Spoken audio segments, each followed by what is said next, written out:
All right, everybody, welcome to the Malice experience. I'm, of course, Mr. Malice.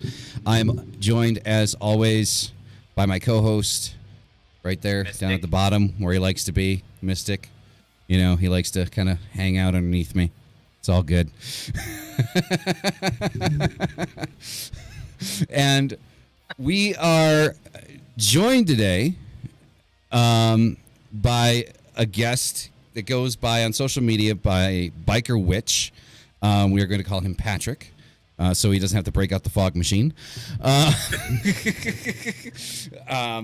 So, from what I picked up on from the content that I've seen by Patrick, he is highly knowledgeable in the left-hand path. He is very articulate. He is a badass tattoo artist. Okay. And he is here to give us insight into pretty much everything dealing with the left-hand path today. And we're going to talk a little bit about tattoos, of course, because all three of us have them. But, yeah. So, Patrick, start us out here. So, left-hand path, like, where was your introduction with that? Like, how did you get involved with it?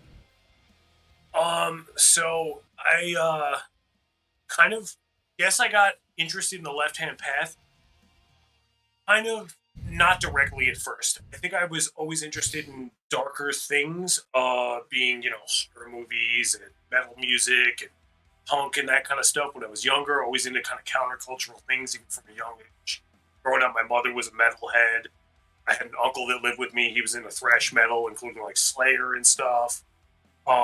We had like Iron Maiden tapestries around the house, and then I also grew up around bikers, so there was a lot of just like kind of outlaw biker imagery, that kind of stuff, dragons and things, and that kind of stuff. So I always grew up around the aesthetics. And as I got older, I think, well, my mom was very, very young when I was growing up, so my grandmother actually raised me, kind of from a young age, and my grandmother was from Poland, and she had a lot of kind of folk traditional magic stuff that she kind of dabbled with, that she brought from the old country. Like if you got a cold or something, put a little ketchup in your mouth and put Jello in the tub and stand on your head and say the national anthem 3 times backwards, kind of stuff. And that was supposed to cure your sniffles. And then she also she had like a friend who was a tarot reader. She did kind of like angel magic stuff, and we just had like angels all around the house and in her car and stuff. And she always like oddly worked with the archangels more than she did like God or Jesus or any of that kind of stuff. So I think that kind of occult thinking was around me at a really young age. Again, one of her best friends was a tarot reader. Used to come over to my house and kind of read tarot cards for the family and stuff. And then I think as I got a bit older, so I got that taste at a young age, but I think most of the people around me really seemed to be Christian by default, but didn't really have like a vigor about it. They had no like passion. It didn't really seem like if you really believe that, would you be acting and living the way that you are? I don't think so. When you look at the way that people act and then what they say they believe, there's a sort of something's not congealing there. Mm-hmm. And so there was a vacuous hole there. And as a kid, I had a lot of strange paranormal experiences and stuff like that at a very young age. And I also think I had a lot of struggles with depression. I had some traumatic things happen when I was a really young age and that sort of thing. So I think as I got a little older, I was always looking for something that kind of would answer my questions and give me a sort of purpose to all of this. And growing up in the punk and hardcore scene, I originally, again, was drawn to the darker aesthetic, but really grasped onto like Hare Krishna and that sort of stuff, and looked into that. But I think I found a real love for the mythology that I found within Hinduism in that sort of aspect. But there were some things that I now would identify as very right-hand path, but back then I didn't know about that particular spiritual path that didn't gel with me. So I kind of enjoyed reading the Bhagavad Gita, and I enjoyed reading the Vedas and all this sort of stuff. Probably at the age of about 16, I found this band 108, Romags, and these kind of bands. and even went out to the ISKCON temple around the age of 18 in Brooklyn. But I really, again, like some of the revulsion of the flesh, and the way that they kind of submitted themselves before God never really rubbed me correctly. But running in those circles, I kind of found Zen Buddhism then through that, which I really appreciated the austerity and the kind of discipline of it, and the kind of concentration on the self and the self-gnosis done through hard work and discipline. You know, like, whereas answers to spiritual questions were found through submission to a God form in a very right-hand path sense in Hare Krishna, Zen was like, well, why don't you sit down, shut up, stare at that wall, and go figure it out for yourself? Mm-hmm. And that was really, really appealing to me. As I continued on that path for a while, you know, I would sit in a Zendo and do meditation and that kind of stuff. I remember I was in an Irish literature course when I was in art school, and my teacher started talking about William Butler Yeats and kind of his involvement with things like Theosophy and the Golden Dawn and that sort of stuff. And she was talking about, like, he was this Irish poet who was kind of part of this movement, and me being predominantly Irish was why I took the class in the first place. But he said he was interested in Eastern mysticism, Buddhism, Hinduism, that kind of stuff, and then also interested in ceremonial magic and Irish revivalism, druidry, all that kind of stuff. And this really got my attention. I was like, what?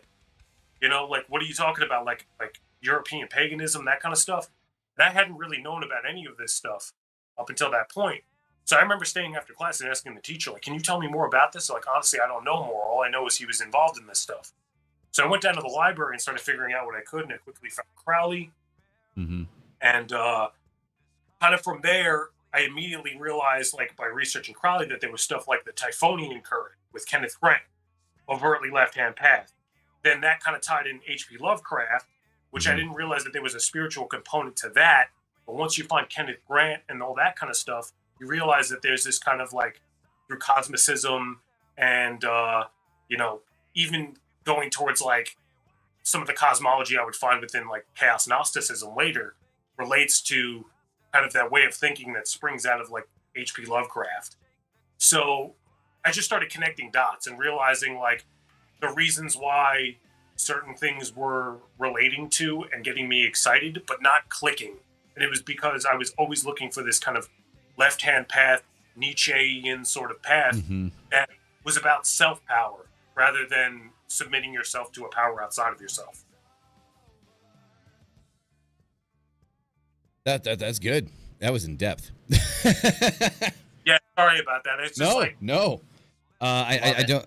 Yeah, I don't say it mockingly. I say it like, you know, it's always good, like, when somebody understands, you know, the path that they've walked to get to where they are, right? So would you say that you're more atheistic, or are you theistic? Absolutely not. That was one of the troubles that I had even early on, too, when I try and show people, because I think that with the popularity of things like the Satanic Temple and stuff now, or the Church of Satan, you know, obviously being infamous and that kind of stuff. I love the early, like, Church of Satan stuff. I'm a big fan of Anton LaVey. Big fan of that entire era of the occult and whatnot. But I think that never really completely resonated with me. Well, it did on a mundane sense. You know, and even the writings that influenced Anton LaVey to write that book, you know, whether it be the Randian stuff, the kind of Ragnar Redbeard, all that, those kind of things, like, that was of interest to me. But it never hit me on that spiritual level because I had experienced things that were certainly of a supernatural aspect, and I was looking for that. And I think learning as you dug deeper that there were these kind of Luciferian paths and things like that you maybe had to do a little bit more legwork to get to, was where I really, really got excited, because I certainly wasn't an atheist, even though I resonated with a lot of what somebody like Anton LaVey had to say. Okay, definitely. Yeah, I'd have to say for me, so my mother's a witch, so I grew up around, like, the whole Wicca, like, she's not really Wiccan. She actually doesn't really like the term, but I would put Wiccan on, like, is the best way to explain her, a hedge witch. And so I grew up around that, and it was never a matter of like what a lot of people talk about today about kind of like, you know, representations and the not actual entities. With my mother, it's quite literal, right? Like little people are little people. They're, you know, the gnomes and the fairies, like they're a thing. You know, that it's like a physical, tangible object thing that you can truly work with, and that really embedded in me. And I always had kind of like this draw to Pan, the horn god, but the whole leafy jungle living kind of, you know, forest living kind of creature didn't vibe with me. And I remember going to Barnes and Noble, which was like kind of like my education at that point, because this is before the internet was like a widely accessible thing in everybody's homes. So I'd, you know, camp out basically in fucking Barnes and Noble and read as much as I could. I remember the first time I saw an image of Baphomet, and I was like, that, Yeah. that, and fuck, man, 20 years now, damn near. I definitely would say that I'm a hard polytheist, although I think in some aspects I ascribe to the idea that there's kind of deific masks on some level where a similar energy or a similar entity might show up to different people in different, slightly different forms. Like Mm-hmm. another kind of um, type of magical path that I've been interested in over the years, kind of almost in tandem with, and alongside my kind of traditional Western left-hand path stuff, was the kind of Norse magic and that sort of thing. Which, Mm-hmm. when I found the work of Stephen Flowers, it really connected it together for me because I always felt like there was a connection there. Yep. And then when I found his work and seeing that he literally was like an early Order of the Trapezoid, Temple of Set member, and then also went under the pen name of Andrew Thorson and was doing all this Norse writing, it made all the sense in the world to me. But I was kind of doing those two things together, and I almost see when I started doing Odinic magic and working in that kind of current, I saw so much that related to the Rudra and Shiva current within like Hinduism. And then you see that kind of muddy path as well in like a character like Azazel for me. You Mm-hmm. know, like I see a lot of connection there. Not as strong as I see with Odin to Rudra, but certainly I could see like some connections there. And you start feeling like there's a bit of a crossover when you're working with different streams and stuff, and you're like, oh, I kind of recognize this energy that I'm working with from another system, and it kind of creates a web in your head of how these energies interact, even if they Mm-hmm. cross cultures and whatnot. So how would you? I'm curious because it's funny that you mentioned that, because I've always considered myself primarily, yes, I'm left-hand path, but I've always considered myself primarily Norse pagan. And I felt very much what it is that you're talking about. So I'm curious, how would you say, you know, Norse paganism with the left-hand path? Where do you think that where's the overlap? Well, I think people have this misconception that they think of the left hand path, especially like Westerners, as starting with the Church of Satan and being kind of like rooted in a Christian foundation. But if you Mm-hmm. look at the Eastern traditions, this goes back way, way, way earlier than that. And you can see, you know, obviously the Temple of Set talked about this in an Egyptian sense, that it goes Mm-hmm. back to Set, this primordial chaos god. But you can look at this kind of adversarial character, this sort of antinomian tradition that shows up all throughout human history. So I look at tons of aspects of different pagan traditions, including the Norse one, and I think that there's a healthy tradition within that of the left hand path. It's only until you get to monotheistic Christian Abrahamic traditions that kind of there's this like split to where the two almost like don't meet at all. I mean, I Mm-hmm. think when you get the ceremonial magic in a modern context, it can get a little muddy, but for the most part, you see things as very dualistic and diametrically opposed, where you have a right hand path and a left hand. Now, I have a hard time reconciling some entities, myself personally, within the Norse canon with a left hand path perspective. Mm-hmm. Some of my friends who also work within a Norse sort of framework might work with Thor a lot. Personally, that energy doesn't really resonate with me as a left hand path practitioner. Odin, on the other hand, certainly does. I always say it's actually funny. I feel more connected to Mjolnir than I do to Thor being that Mjolnir is a item created by the dwarves, which are primordial chaotic beings. Mm-hmm. So even though Thor utilizes that hammer, I feel like the spirit within that hammer is something that I resonate with, but not the wielder. Nice. No, I kind of completely agree with that. So the two. Okay, there are three entities that I work with primarily currently. The primary being Baphomet. That's the one that's from a very early age always called to me. Speaking Norse pagan's Hel. Like it's just something about her just pulls me in. And Paiman. Or Payman, however you want to pronounce it. I know there's contention with the pronunciation of the damn name, but I bought my girlfriend an axolotl actually, and she named him after King Paimon. Oh. And we have an altar set up all around his tank with sigils. We bought necklaces. We've got different incense and that sort of things. We have offering dishes and stuff out to him. So that's been a pretty interesting one to have in the house. Nice. Yes, I mean, I just find it interesting because I've not. You're the first person that I've met that has talked about Norse paganism kind of overlapping with the left-hand path, and I've always felt like with the essence of Norse paganism in and of itself, like that whole kind of warrior aspect of it, that whole thing that to go to Valhalla, you need to be like the best warrior possible and die in battle. And I understand that not everybody went to Valhalla, which is something that a lot of people don't know. Valhalla wasn't like the only heaven that existed. Hell wasn't hell like the way the Christians make it out. Hell is a place of rest. It's not a place of torment. Exactly.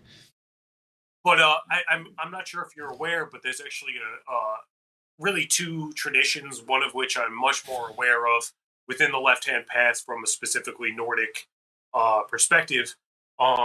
Those being Rocketru and Thursatru. Mm-hmm. I am more familiar with Thursatru, especially like the works of Eckertu and whatnot. He put out a book series called Thursakingi.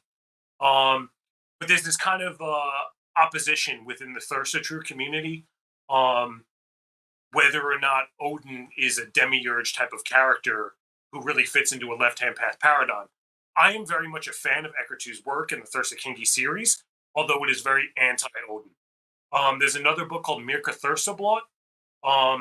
That book is a kind of pro-Odin Thursian work.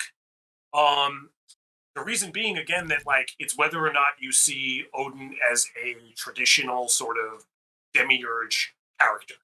Mm-hmm. Personally, I see Odin much as like Shiva as a kind of entity that is forced into a kind of political position to where he has to get into that role. But at his heart, he is an outlaw. Partly reason why he allows Loki to be within the walls, and when he's out exploring, Loki's in there. Because Loki is a blood brother to him. He is pure chaos.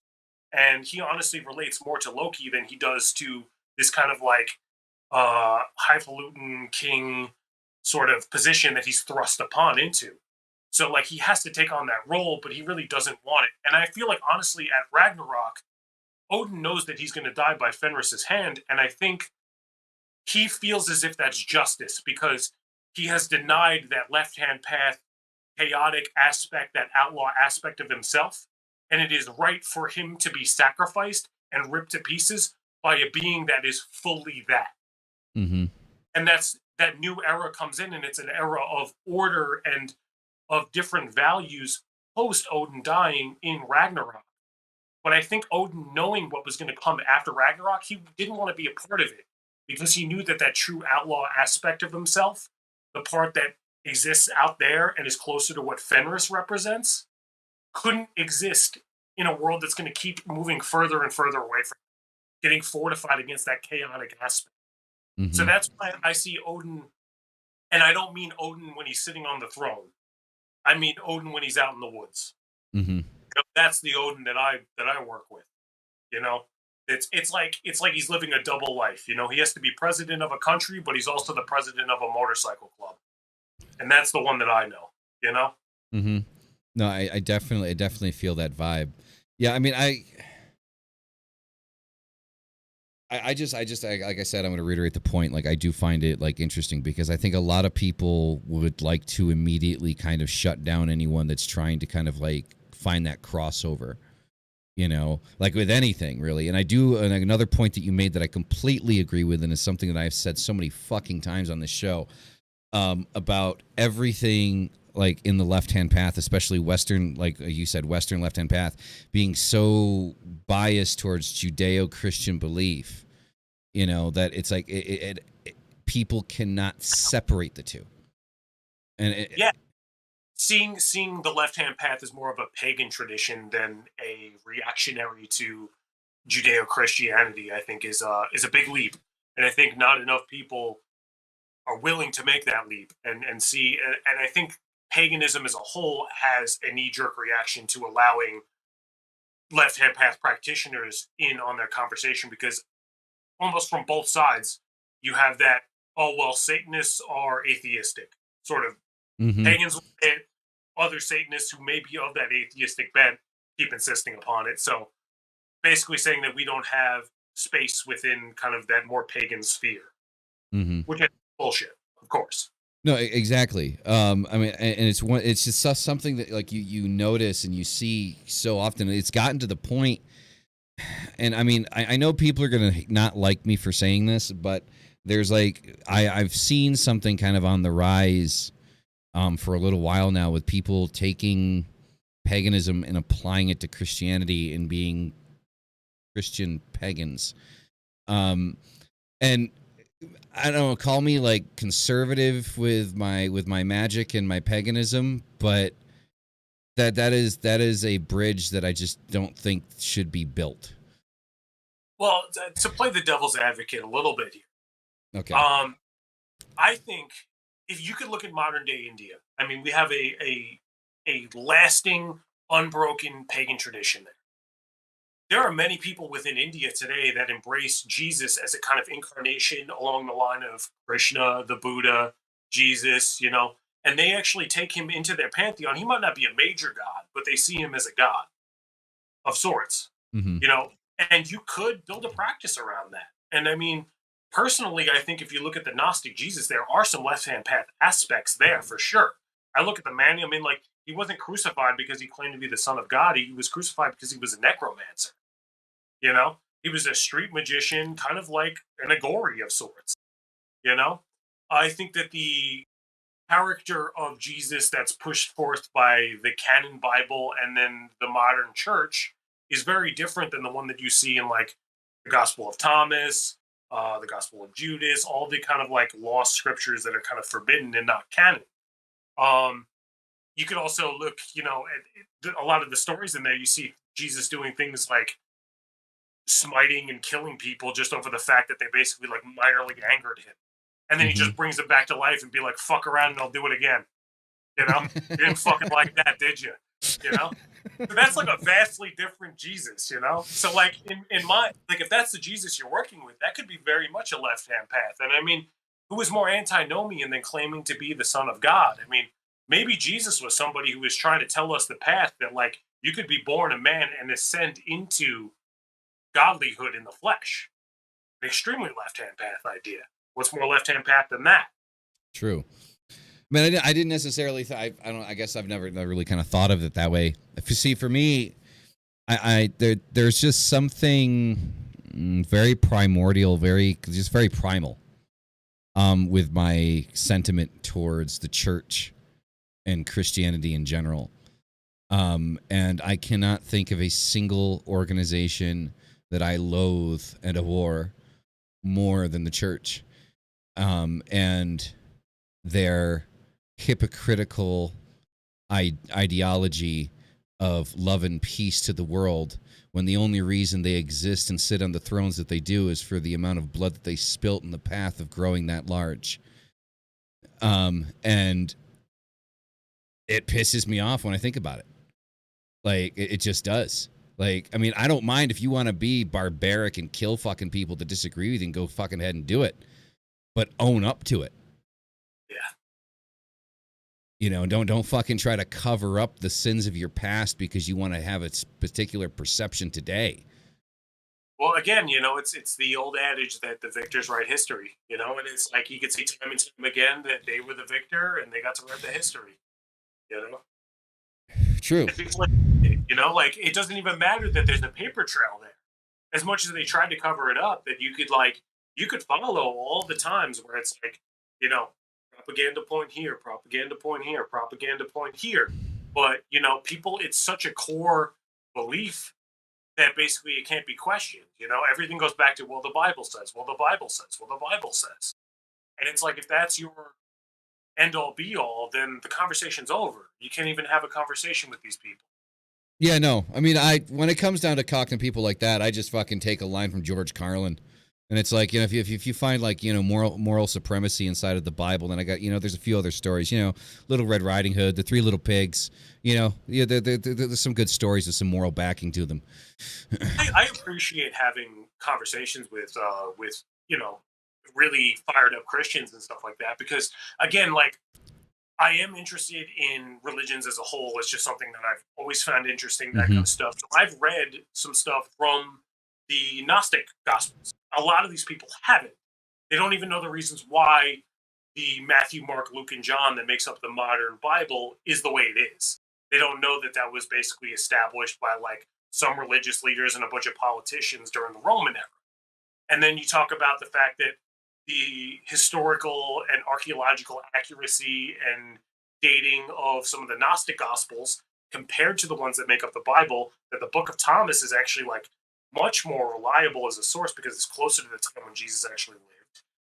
You start bringing up these ideas. I love seeing, because those people, a lot of times, have never even heard these ideas, have heard of these books, these sorts of things that are supposed to be in their religion. So here I am, Mr. 666 on my neck, a bunch of Norse stuff on me, that kind of thing. And like, I'm coming at them and being like, oh, you want to come at me from your book? Let me tell you shit about your book you don't even know. And then they're going to question themselves and be like, well, wait, this guy knows all kinds of shit about my supposed religion when he's not even of it. Exactly. So, well, know thy enemy. 100%. So it's like what I kind of like what we kind of briefly discussed like before, like we kind of came in. It's like, I mean, I completely understand, needing to be able to do that and doing it. I'm not gonna lie, I have not read the books that you're talking about. I have read the Bible several times. I've read the Quran. I've gone through the books. I know the scripture. I like throwing Old Testament at modern day Christians, because most of them don't go through that. They just go through the New Testament, and where it's like it's two totally different gods. Like if you look at the Old Testament and the New Testament, it's like two totally different gods. Because like the Old Testament is like brimstone and fire and wrath, and then like the New Testament is like he forgives everything and all love and shit like that. And it's crazy shit. The book of Job is one of my absolute favorites. You want to talk, the Old Testament. And I mean, I think it's one of the best arguments for the kind of Gnostic demiurge sort of perspective, and that's in the mainstream Bible. I don't know how anybody reads that book and thinks that God is the good guy and Satan is the bad guy. It's like, I just don't understand. It's like, and I feel like mythology so many times is begging us to come to our own conclusions. Like, they tell you what you're supposed to think, but then they contradict it through the story, and they want you to say, wait a second, that's fucked up. Let me come to my own conclusions. And I see this with the Norse mythology as well. Like I see this throughout all kinds of mythology. Again, with Thor, we see the instance of where Loki cuts off Sif, his wife's hair, in the middle of the night, and Thor sees her and he goes, oh my God, you're fucking ugly. You're disgusting. I don't even want to fucking look at you. Like, oh, where's your hair? Like, you look terrible. And you're like, wow, he's kind of being a fucking dick. And then he finds out that Loki did it. It's like, dude, that's how you talk to your wife? Like, like, I don't know, man. If my girlfriend fucking shaved all her hair off, I'd be like, I liked your hair, but you still look great. Fuck it, whatever. But no, Thor's like, I can't even look at you. I'm not fucking coming home tonight or ever. You got to fucking figure something out. Put a fucking mask on or something. God damn. He finds out Loki did it. So then he goes and he's like, you better fucking figure out how to fix my wife. I can't even fucking look at her. So Loki then goes to the dwarves and he basically gets them to make a wig made out of gold. And then they put that on Sif, and he's like, "Oh my god, you look so much better. Finally, I can look at you," you know, and everything's all better. And like the fact that people don't look at that story and go like, "Wow, Thor's kind of an asshole," is like mind blowing. You know, it's like, and then again, like he gets his hammer stolen by a Thurs, and then they figure out the Thurses that did it. They get in contact with them. They were like, "Hey, what do you want for the hammer back?" And they say, "I want Freya as a wife." They go, "Well, obviously we can't give him Freya as a wife, but we got to get the fucking hammer back. Does anybody have any ideas?" Loki goes, "I have an idea." And he says, "Let's dress up as women, me and you, Thor. We'll fucking go in there. We'll pretend to be Freya. And then when we get the chance, we'll grab the hammer, kill everybody, and get the hell out of there." Thor's like, "I ain't dressing up as a woman." It's a great fucking idea. He's like, "Dude, I am not dressing up as a woman." And like, that's the killer. Like, and dude, he's the one who fucked up. And like everybody else is like, "Dude, I would do it." He's like, "Absolutely not." And you're like, "This is your god?" Like the guy who, won't wear a dress and then, that chop, Yeah, no, yeah. That's what I'm talking about, where I say that these left-hand path ideas, this idea of coming to your own conclusions, learning at a, because that's not the meaning that they told you, or the conclusion that they told you to have. But I feel like if you're reading these stories with a thinking mind, you're going to come to your own conclusions and be like, "Is this really my guy? Is this really somebody that's worthy of worship?" Mm-hmm. Because in all these stories, I'm looking at Loki and I'm going, "Yeah, he's underhanded. Yeah, he's a trickster. Yeah, he causes problems. But in a lot of ways, he's much more true to his nature." Mm-hmm. Yeah. It's and also like there's like another aspect of this that you had mentioned that I think is important, that kind of coincides with something that I believe greatly, and I keep telling people, is that the one thing I keep trying to remind the community and people outside of it is try to remember that everything that you worship, everything that you believe in are new names to old gods. Like these energies and these entities have been here long before we existed and have had many names before, our modern day, ideals of what or who they are. So you may call something by one name, but understand that entity probably has a million names before it, and you only know one. There's this concept that I've played around with a lot, and I encourage a lot of people to try out, that I think a lot of people don't think of. But obviously, evocation and invocation are two powerful ways of working with, whether that be goetic, demonic entities, or any sort of spirits, these sort of things. But one thing, I actually have a deck right here in front of me. But one thing I've told people to kind of try and mess around with, I have the Oracle Leviathan right here, is to actually try and um, evoke or invoke the spirit within a tarot card. Because I truly believe that each and every single one of the tarot cards has its own kind of spirit, its own intelligence that can be interacted with. So let's say you need helmet down, fucking go in there, just trample everything kind of energy. You need just reckless, abandoned energy in your life. Sit down with the chariot card and try and invoke that spirit and see how that feels. You're talking about that these are ancient sort of energies that have new faces on them. That's very much the same energy as the Uru's rune, you know? And I think those are two different systems, but we're very much talking about like the same sort of energy. Mm-hmm. And we get this idea even within the Norse that Odin didn't create the runes. The runes aren't even from the making of the gods. They predate the gods. Odin discovered the runes and then gave them to man. So these seed sounds and these symbols that are on the runes, actually, here's the Urus right here. Those predate even the gods. Those are primordial seed sounds that we've then like given sort of image to and work with, and then we've expanded upon these ideas in ever increasing complexity. But at the end of the day, these are things that predate man, they predate mythology, they predate the gods, and they're going to outlast us because those are closer to that chaotic primordial aspect. Mm-hmm. And that's an important thing to remember. But those are intelligences in and of themselves, a little bit more raw and uncut, and they might be a little harder to have a speaking English conversation with, but those are conscious entities that can be worked with just like you can with, Azazel, Belial, Hmm. any of these. No, exactly. I completely agree. I mean, I think like when it comes down to it, um, I this is gonna sound probably a little like uh, offhanded, I suppose, but um, when I look at the entities and the deities that we work with, that as a whole in the occult, I look at them as being energies. Now, it might sound contradictory to the idea that I do believe them to be actual entities. And if you don't understand the details of it, at least how my train of thought is, then you might think, well, it is contradictory. But I think these are energies that are able to manifest themselves in a more physical way to be that being, that energy comprised and focused. And if you need the pure energy, you can pull into that and focus that pure energy. Or you can focus on, so for example, my working with Baphomet, my working with Baphomet is about balance, maintaining balance at all times. However that may look or however that may pan out, is to always be balanced at all times. Even if something needs to break away and burn in the fire in the process to maintain that balance, then so be it.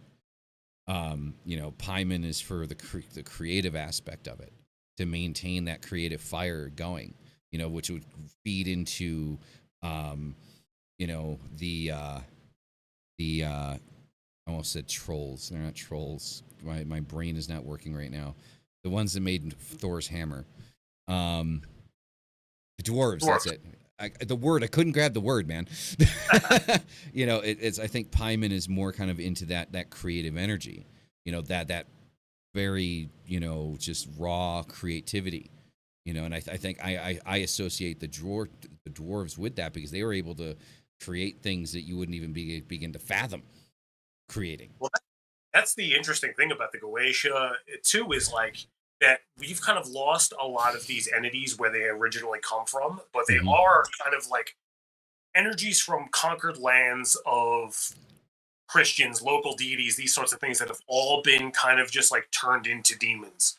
I Mm-hmm. think when you approach them as such, I think, that's where you get these people with these horror stories about where like these entities are kind of like mean, nasty, and get these bad sort of reputations. But I think if you approach them to kind of rediscover what kind of pagan local god that these entities were, you could learn a lot about them and you kind of get a totally different aspect of them.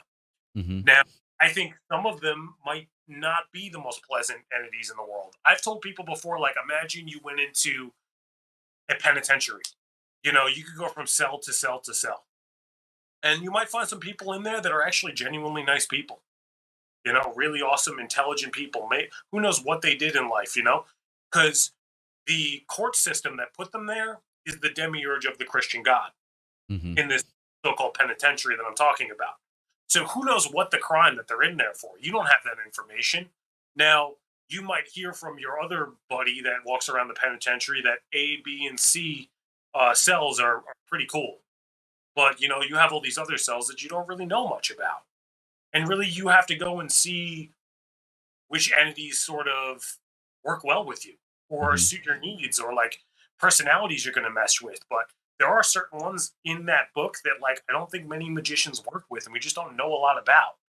It's a lot like the Thyrses in Norse, is that some of them are just aspects of nature that really could give a damn about humanity.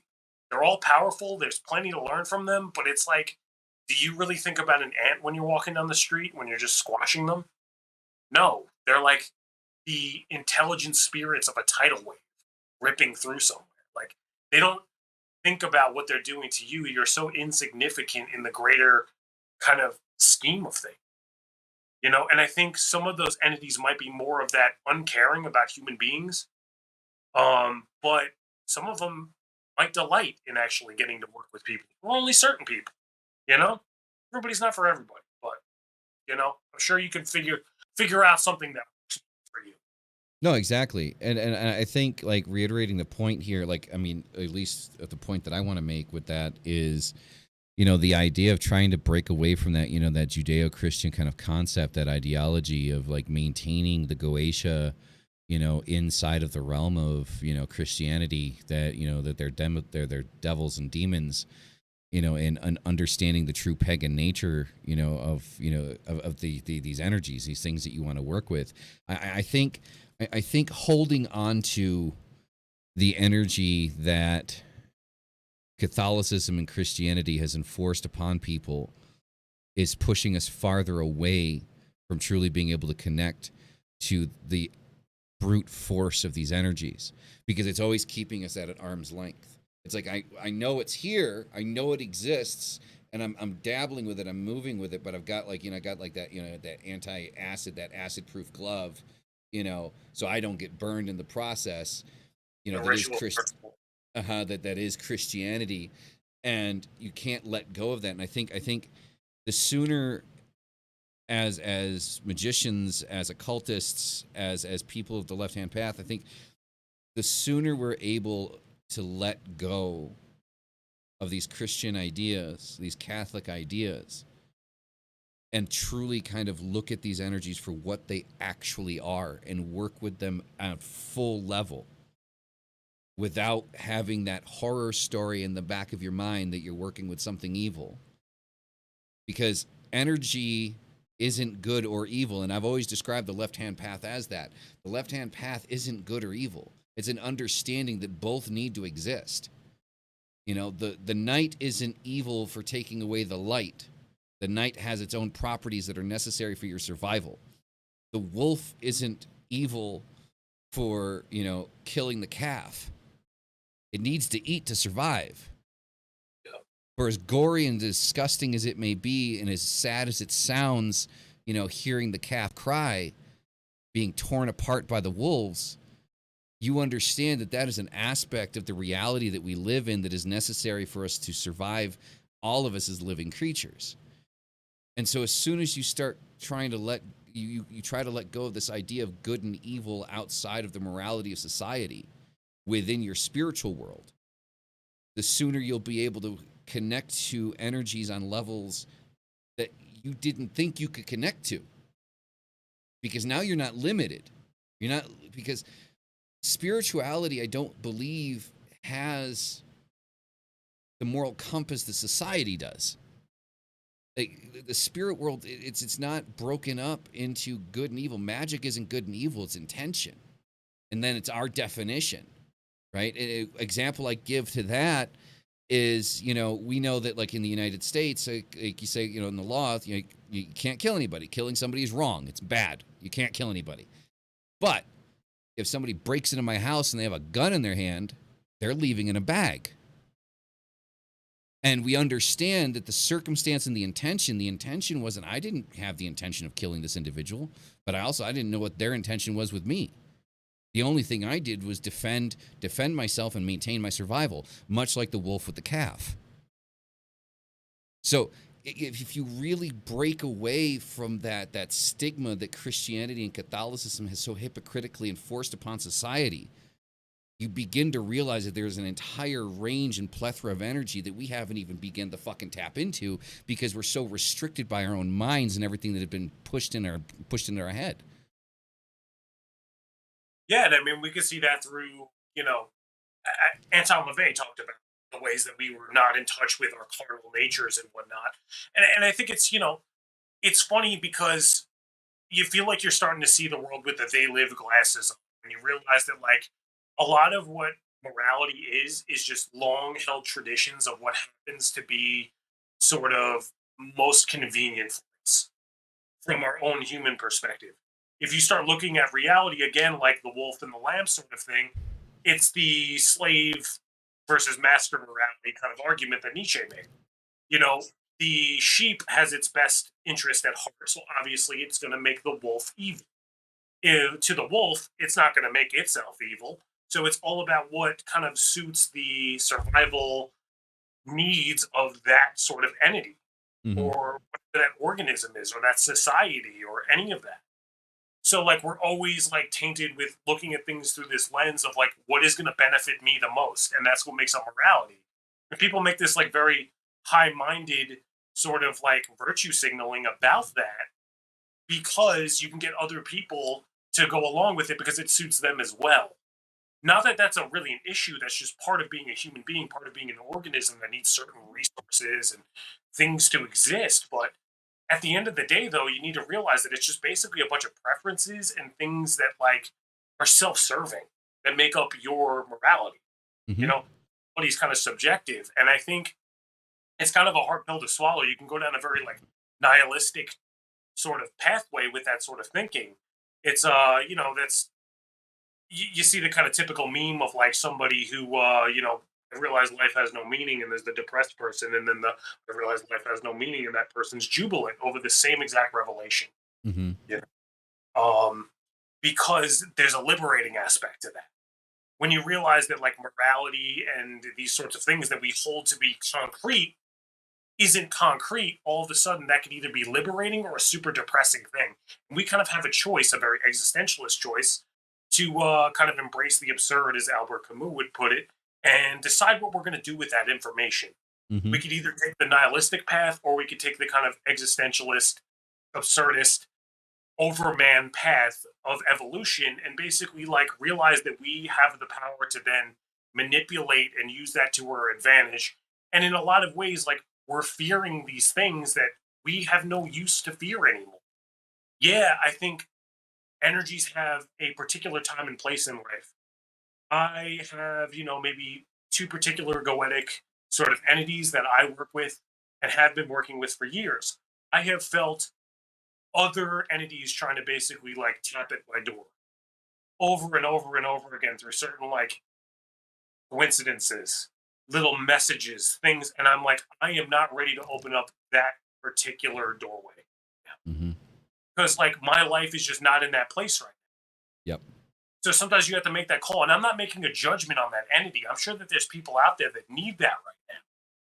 But like for me, I think working with certain chaotic energies while I'm trying to run a business and grow my business and continue growing as an artist and these sorts of things is not really the path that I want to walk on. I may choose to open that up down the road, but that's not me fearing or passing judgment on that or feeling like I need to guard and sort of like uh put shame on that whole thing.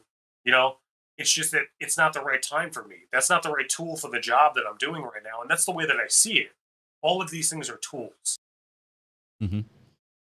Well, I mean, the energy that we use, I mean, it comes like as most from the left hand path will agree, at least with this aspect of things, is that, and what you said at the beginning of this interview, is that the energy that you're drawing from is you're drawing your own energy. You're just using these entities as kind of like the spearhead to kind of focus it to where it needs to go.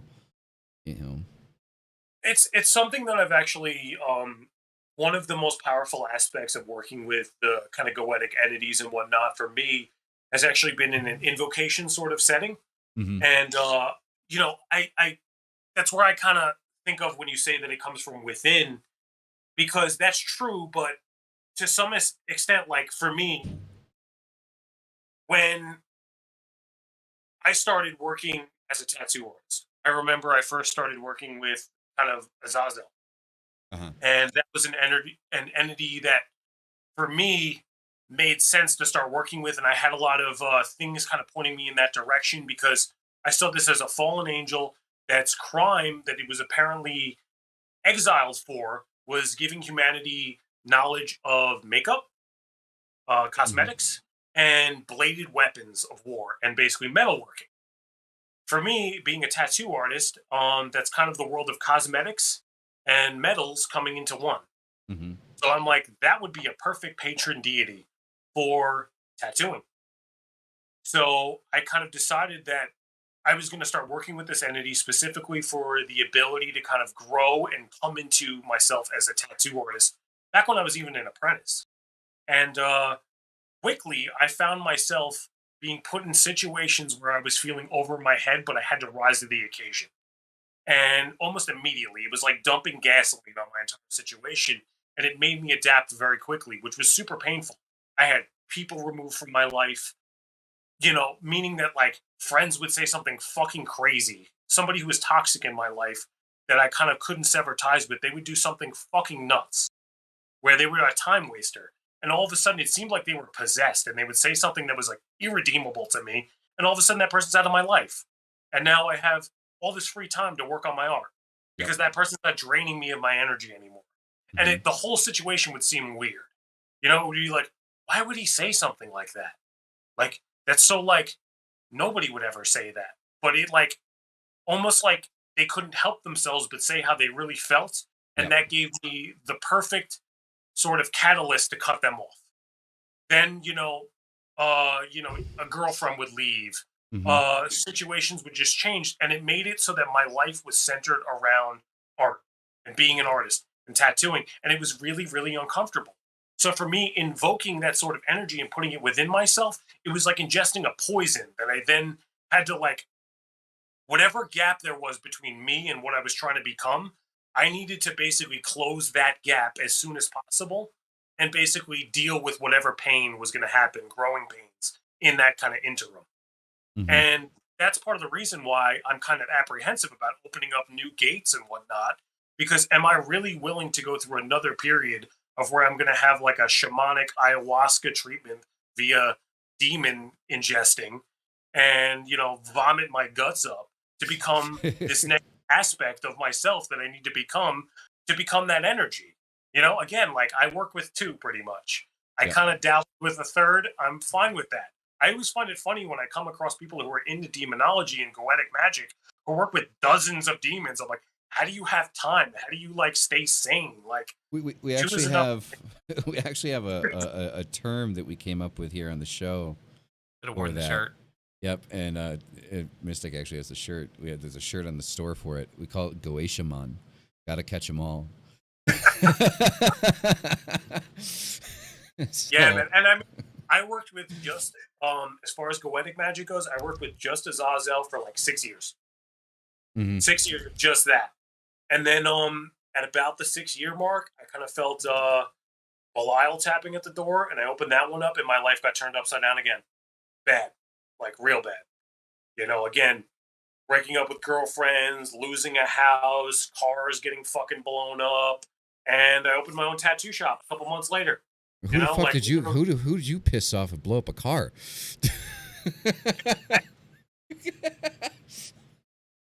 I was driving through the West Virginia mountains on my way to tattoo somewhere, and I had an old truck just blow up on me, and it took me like 3 days to get home. It cost me a few $1,000. Basically taking a Greyhound to an Amtrak, to an Uber, to another train, to another Amtrak, to a friend not showing up to pick me up, to like, that kind of thing. It took me 3 days and like $2,000 to get home. God damn. But yeah, that's the kind of stuff that happens. I feel like you open up a gateway like that, and again, it's like, oh no, you were not that fucking guy, so we got to make you that fucking guy. Yeah, so that's definitely a point that a lot of people don't get, like when it comes to working with these types of entities, because you have to figure, like I mentioned with Baphomet, and with Baphomet it's constant, right? So I never work with an entity for like one particular purpose and then pass them off. Like if I open up to an entity, it's for years. Like I've been working with Baphomet for 20 years, somewhere around there. And obviously, like the way that I work with Baphomet has become significantly more mature. But I feel that maintaining that relationship with Baphomet, wanting that balance, wanting to maintain that balance, is that when my life does begin to reach a point of imbalance, it gets reset. Because it's like Baphomet's there, and it's like, this is what you want. This is what I'm going to give you. You may not like what's going to happen, but it's going to keep you where you want to be. And I've constantly, when I think I'm getting into a good situation with a particular thing, it could be business or something like that, and it just, for some fucking reason, just falls fucking through, right?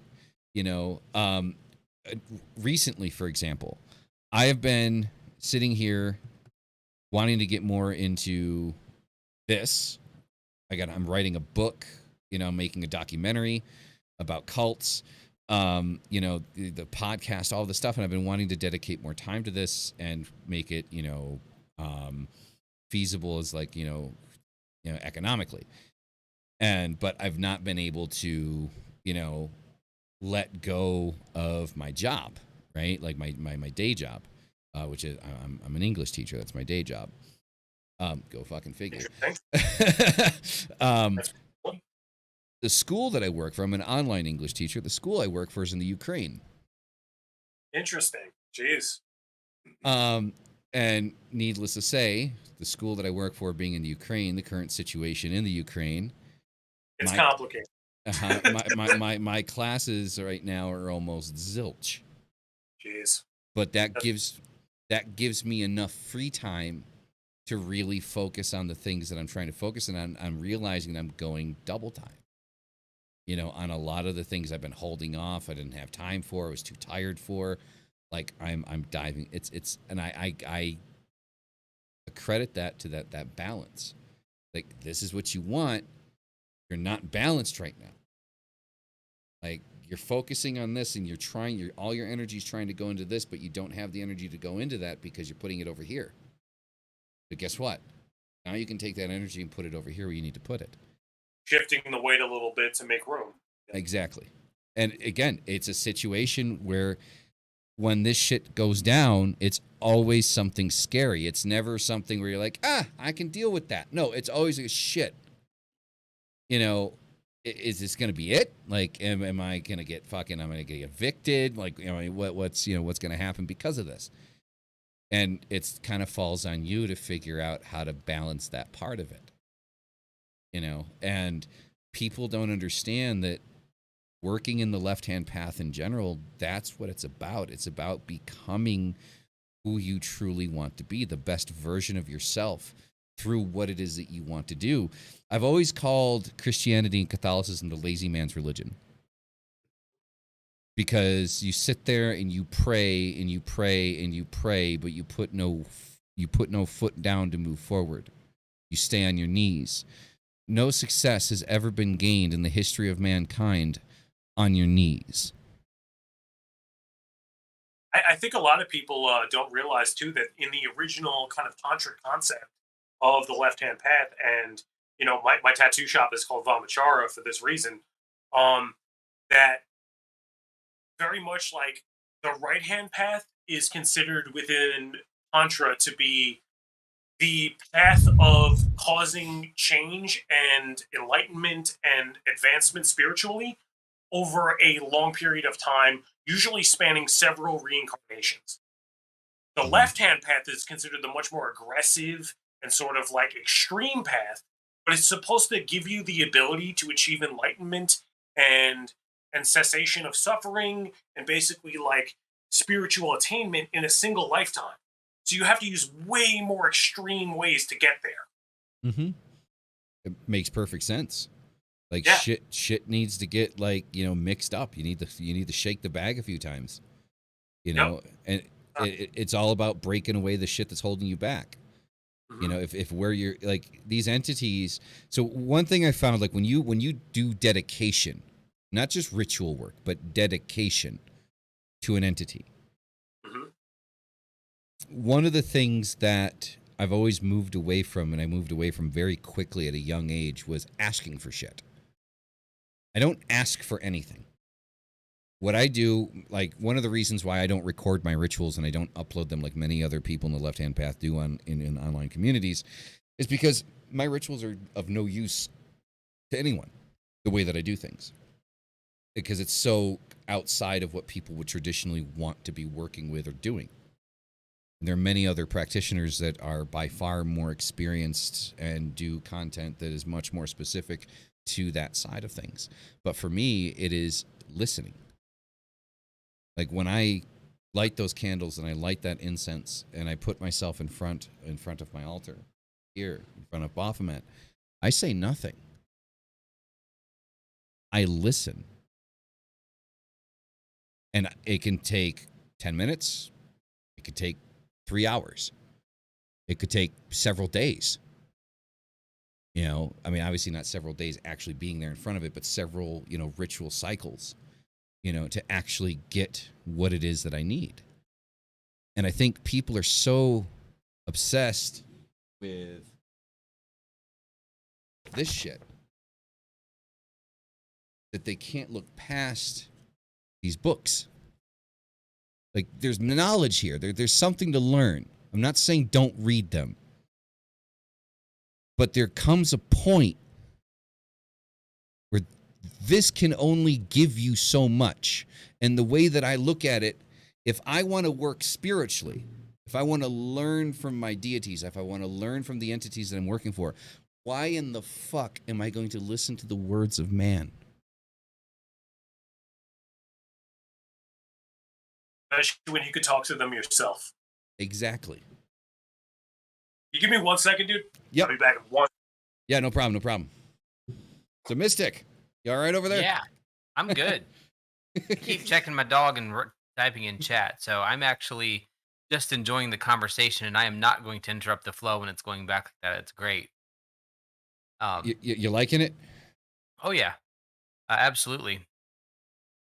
I mean, it's just there's really not a whole lot for me to add to it. Obviously, I don't stay focused on left hand path. It's not my personal specific thing, but when you compare the two together and you listen to kind of a couple of the points that were made, really, the Christianity sets you up in a way that Mm-hmm.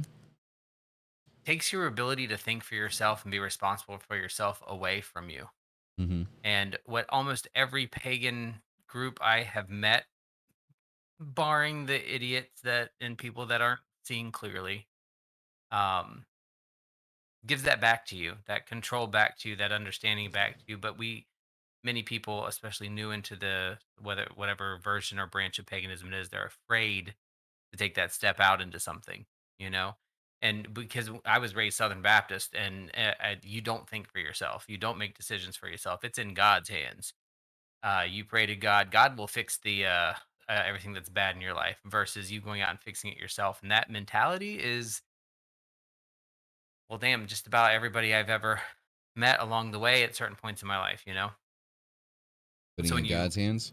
yeah, yeah, yeah, and I've never seen it that way for me. As soon as I got into paganism at a young, however many years ago, it was an eye opening experience to bring in representations of things and ideas and thoughts that didn't tell me what to do, but led me into at least a pathway that I could figure out where I want to go. So, and that's just what it is. I mean, that's this to me. That's kind of a summary of the majority of the conversation, right? And I posted it in the chat because like I said, I'm not going to interrupt when the flow's going that good. I'm just going to sit here and enjoy it. But it is the differences is between Jesus take the wheel and driving yourself, and that's as simple as it can get. But Yeah, I mean, it's something that I think a lot of people, talking in some like older videos I had done and stuff, a concept that a lot of people really latched on and like was that for me, I think a lot of people's spirituality is super passive. But for me, I've always seen gods and entities as almost like sparring partners, you know, where people like look for direction from their spiritual mentors, or whether that be a priest or the church or whatever, or Jesus in the Bible. It's like I see spirituality as more so like I'm gonna take this god or this entity. We're gonna slap on some boxing gloves and they could fucking destroy me, but they're gonna allow me to kind of work a little bit and kind of teach me through that kind of process. And I think that that's a totally different way of viewing a spiritual path than, again, living on your knees and trying to accomplish something that way. Mm-hmm. No, I mean, it's just, I've always looked at it that way. Like, since I was a kid, like, so like my father is hardcore Catholic, Roman Catholic. And my first experience with church was him forcing me to go to church, even though knowing that, because him and I had like a disconnect. Like, he took off when I was 6 and then came back in when I was 16, and I lived with him for a little while, and that was fun. And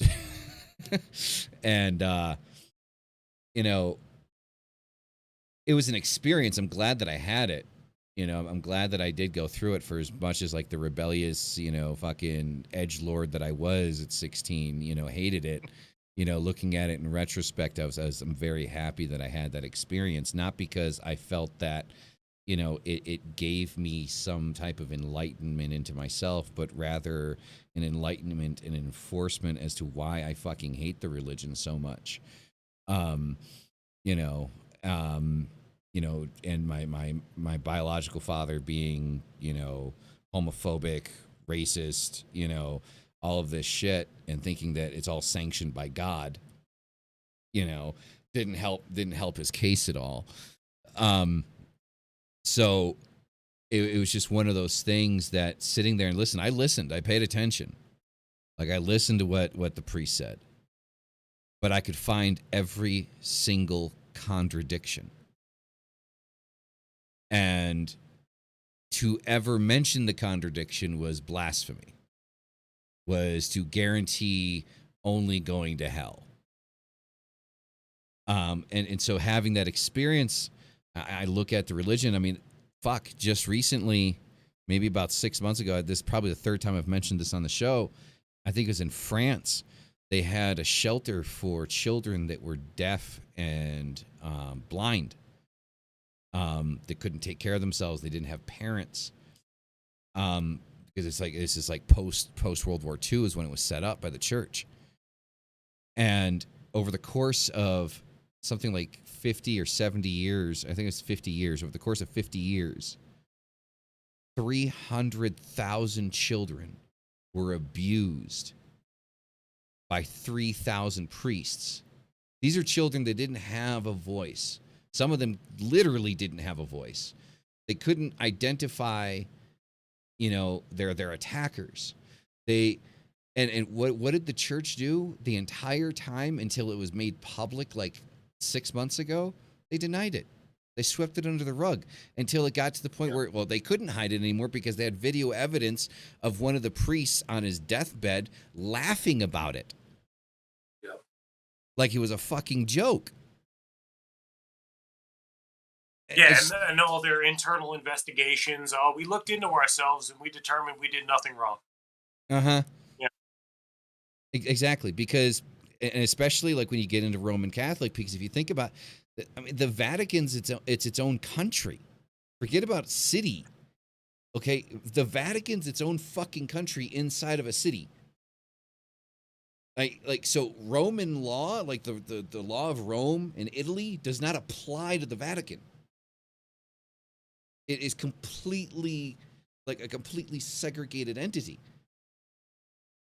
So going after them is impossible on any level, and they've made sure of that.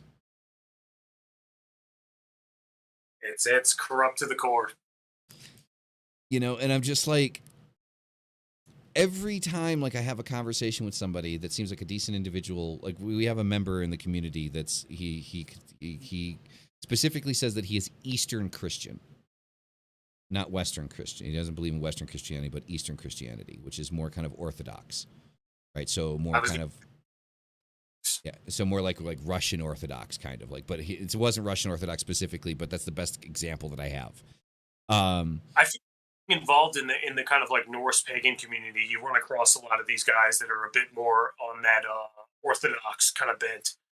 You know, Eastern Orthodox, you know, Russian Orthodox, that kind of stuff. And I mean, as much as it's, obviously I don't agree with a lot of it, I mean, I think their conviction and a bit of their devotion to their actual belief system is very admirable, because I think a lot of other Christian sects have gotten pretty weak and they're just basically corrupt institutions at this point. I mean, you look at the Catholic Church, it's like, yeah, it's a money-making scheme trying to cover itself up for all the atrocities they've done and all the horrible fucking things. It's really, really sad, and makes me sick to my stomach, honestly.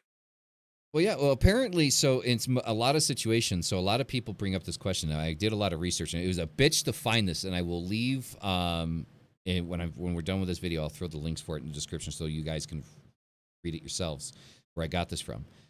So apparently, a lot of people bring up the questions about, so when allegations are brought up against priests within the United States, for child abuse.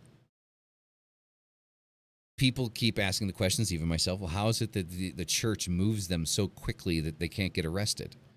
Like, why aren't they snatched up immediately when they find out about it? So apparently there is a loophole with the Vatican, especially with the Catholic Church, specifically the Catholic Church. There's a loophole because most Catholic priests, especially in major churches like the ones in New York City and shit like that, have like something similar to like an ambassador status to the Vatican. Interesting. So what happens is when something happens with the priest, the Vatican has every legal right to pull them out at any time that they want to.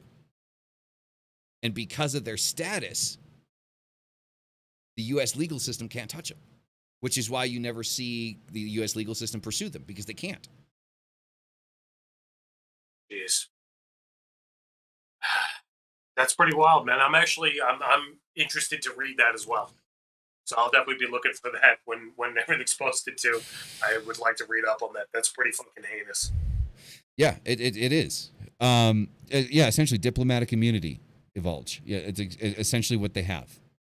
Like there's a specific loophole that they have because they work for the Vatican. And dude, it's funny because I'm sure you could agree with this completely, and a lot of the people that we associate with and stuff, they're at the left-hand path and that sort of thing is like, we get the reputation for being the bad ones.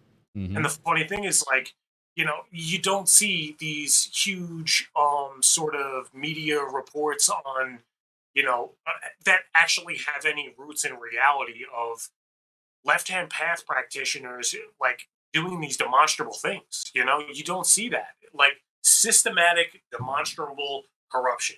You don't see it. I mean, there's plenty of left-hand path practitioners that are in positions of power, 100%. But I think that, like, you can look into me all you want. I think outside of ideological things, outside of like, people don't like some books that I've read or something like that, but you can ask around, man. Everybody's like, oh, Pat is a great guy. Pat's a stand-up guy, and nobody has a bad thing to say about me. You'll never see some fucking expose about how I ever fucking violated a child or anybody, or even like, honestly, you can go back and talk to every ex-girlfriend I have and they probably have mostly nice things to say about me. But yet, the Catholic Church is this untouchable entity. These right-hand path religious institutions are untouchable no matter how stained their track record is, and even like the individuals within it, like it's swept under the rug. You can get some individual who's like smeared across the board, and you try and do anything about the fact that people know that this person is a piece of garbage, but yet, sweep it under the rug for 6 months, people forget about it, and you're back doing your sermons on every Sunday. It's fine, whatever. Yeah, exactly. It's disgusting. And, I mean, I've been through shit as a kid. I've had shit happen to me. I'm not going to get into it, but put it this way. This is how I feel about shit like this. I have a 7-year-old son. Yeah? Mm-hmm. And I've gone off on people just for looking at him wrong. And to sit there and think of an organization that preaches peace and love and goodwill to everyone all the time, not just on Christmas, creating a system to protect them from violations of their own law so it never becomes public. Because what happens when this shit happens? You hear about it on the news one day, they tell you the next day he's gone, and then you never hear about it again. We know they moved them. We know that they moved them. But if you sit there and think about it, if you got hit with an allegation, they'd freeze your shit quick as fuck to make sure you couldn't go anywhere. Yep. So with that, I was going to say, it's interesting where you see this kind of behavior because, in this context, we certainly see it with the church, but, you look at like communist China or something like that.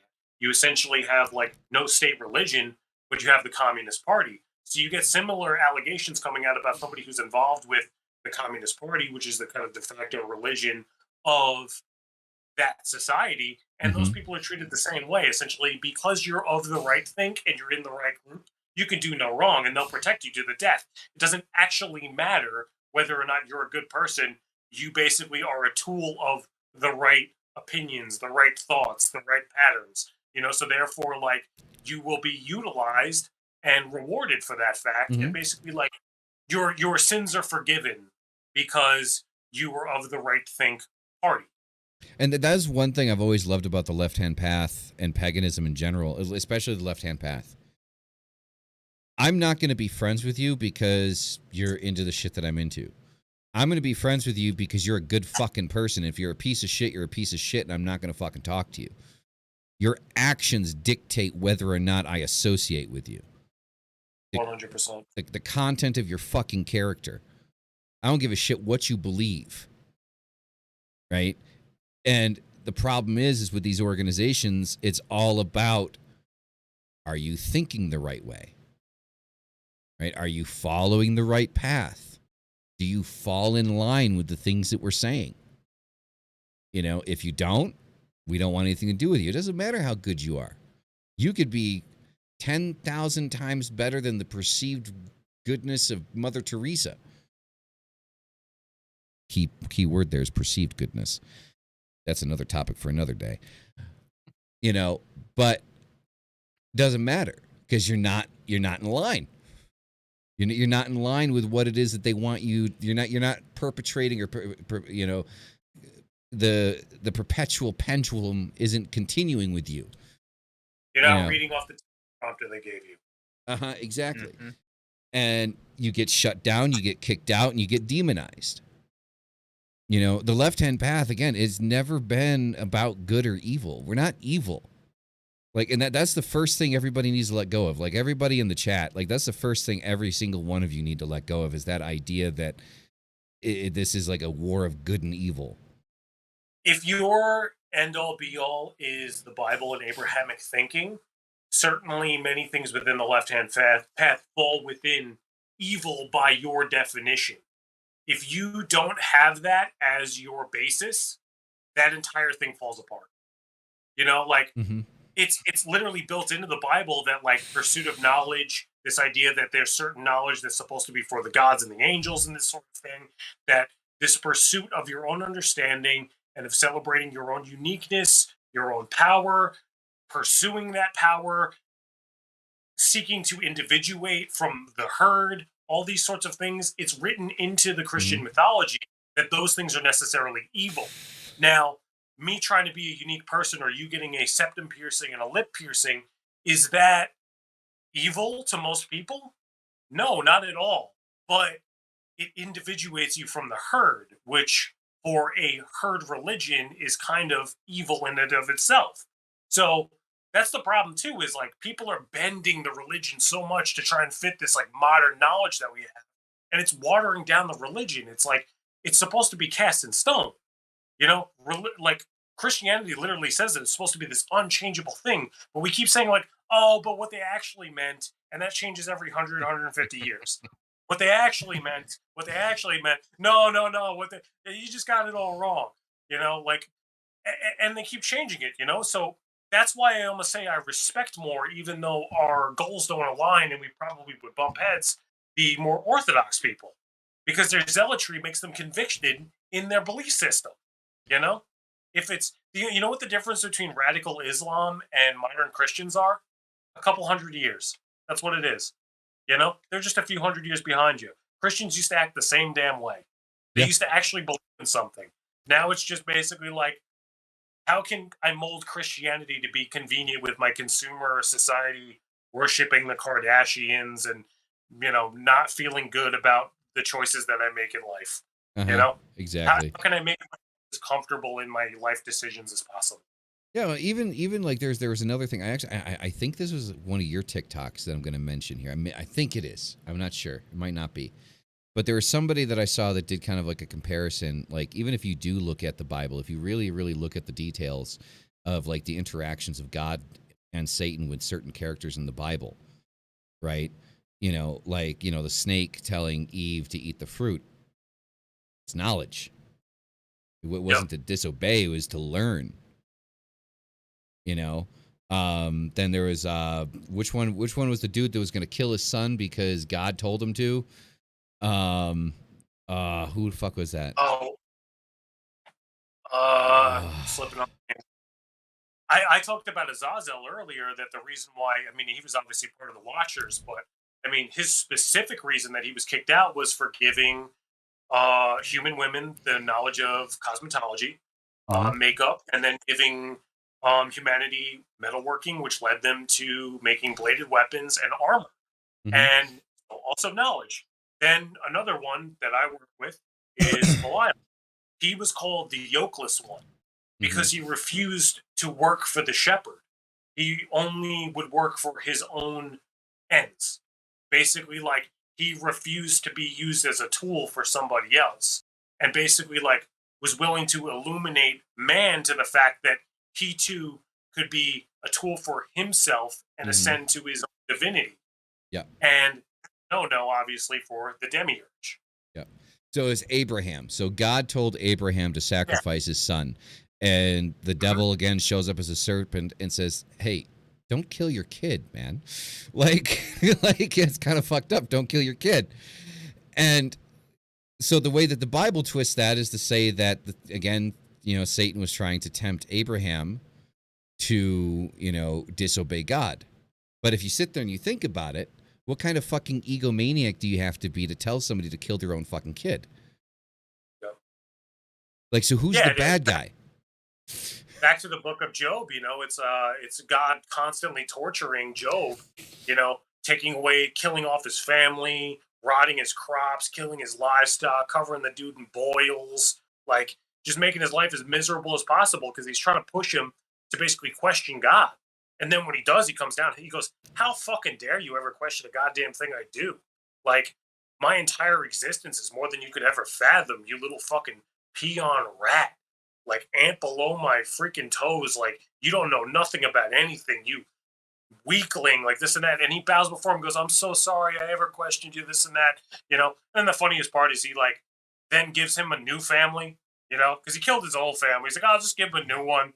He'll be a little better than his old one. You know, like, he didn't bring back his old family. He's just like, he just give him a new one. New wife and kids.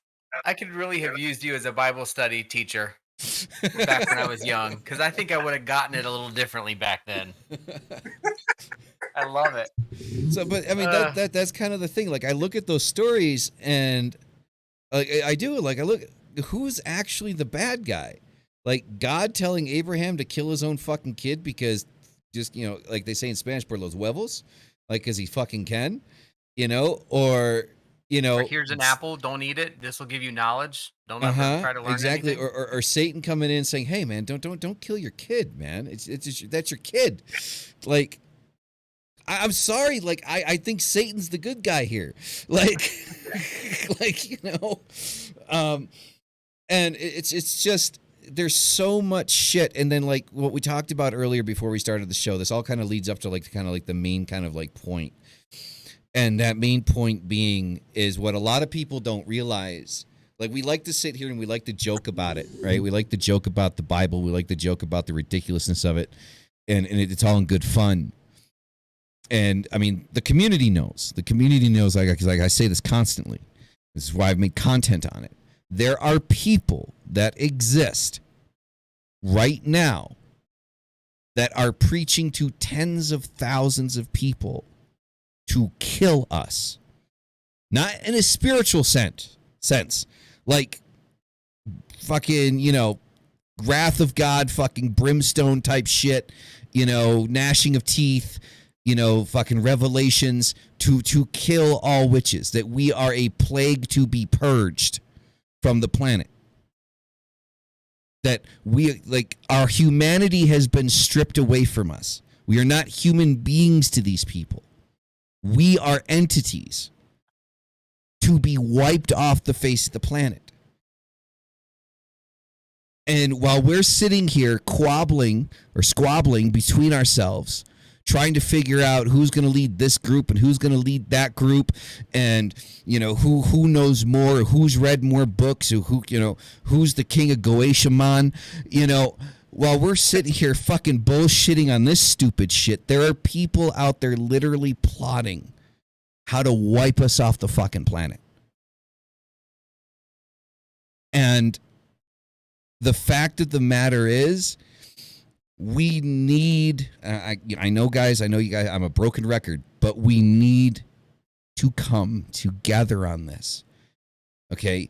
You don't have to come together under one belief system. That's not what I'm talking about. Believe what you want to believe. Worship who you want to worship. That's not what we're unifying under. We're unifying under the occult banner as a whole. And that includes people that are in Wicca, that are hedge witches, that are kitchen witches, that would be considered quote unquote white light. Okay? We need to protect each other. Now, all of you know that I am trying to put together an organization, which the best way that, again, I know how to describe is like the ACLU for the left-hand path, essentially. Because sooner or later, something's going to pop off. Because out of those tens of thousands of people that are listening to these psychotic pieces of shit, one of them is going to be unstable enough to take that rifle that's on the back of his pickup when he sees me or Pat or Mystic walking down the street and just pop one off in her fucking head because he's doing God's duty. The very fact that because of our belief system that we have to be afraid to walk down the street, to have this out in the open. That's some fascist fucking bullshit. And the only way that we're going to be able to combat that shit is standing together. That's the only way we're going to be able to combat it. We can't combat it individually. You can't go hide under a fucking rock. That's not how societies, that worked back in the 1800s. Dress like them, act like them, talk like them. We don't live in that society anymore. There's going to be one thing that you're going to do, you're going to say, you're going to wear, that's going to give somebody an inkling of who or what you are.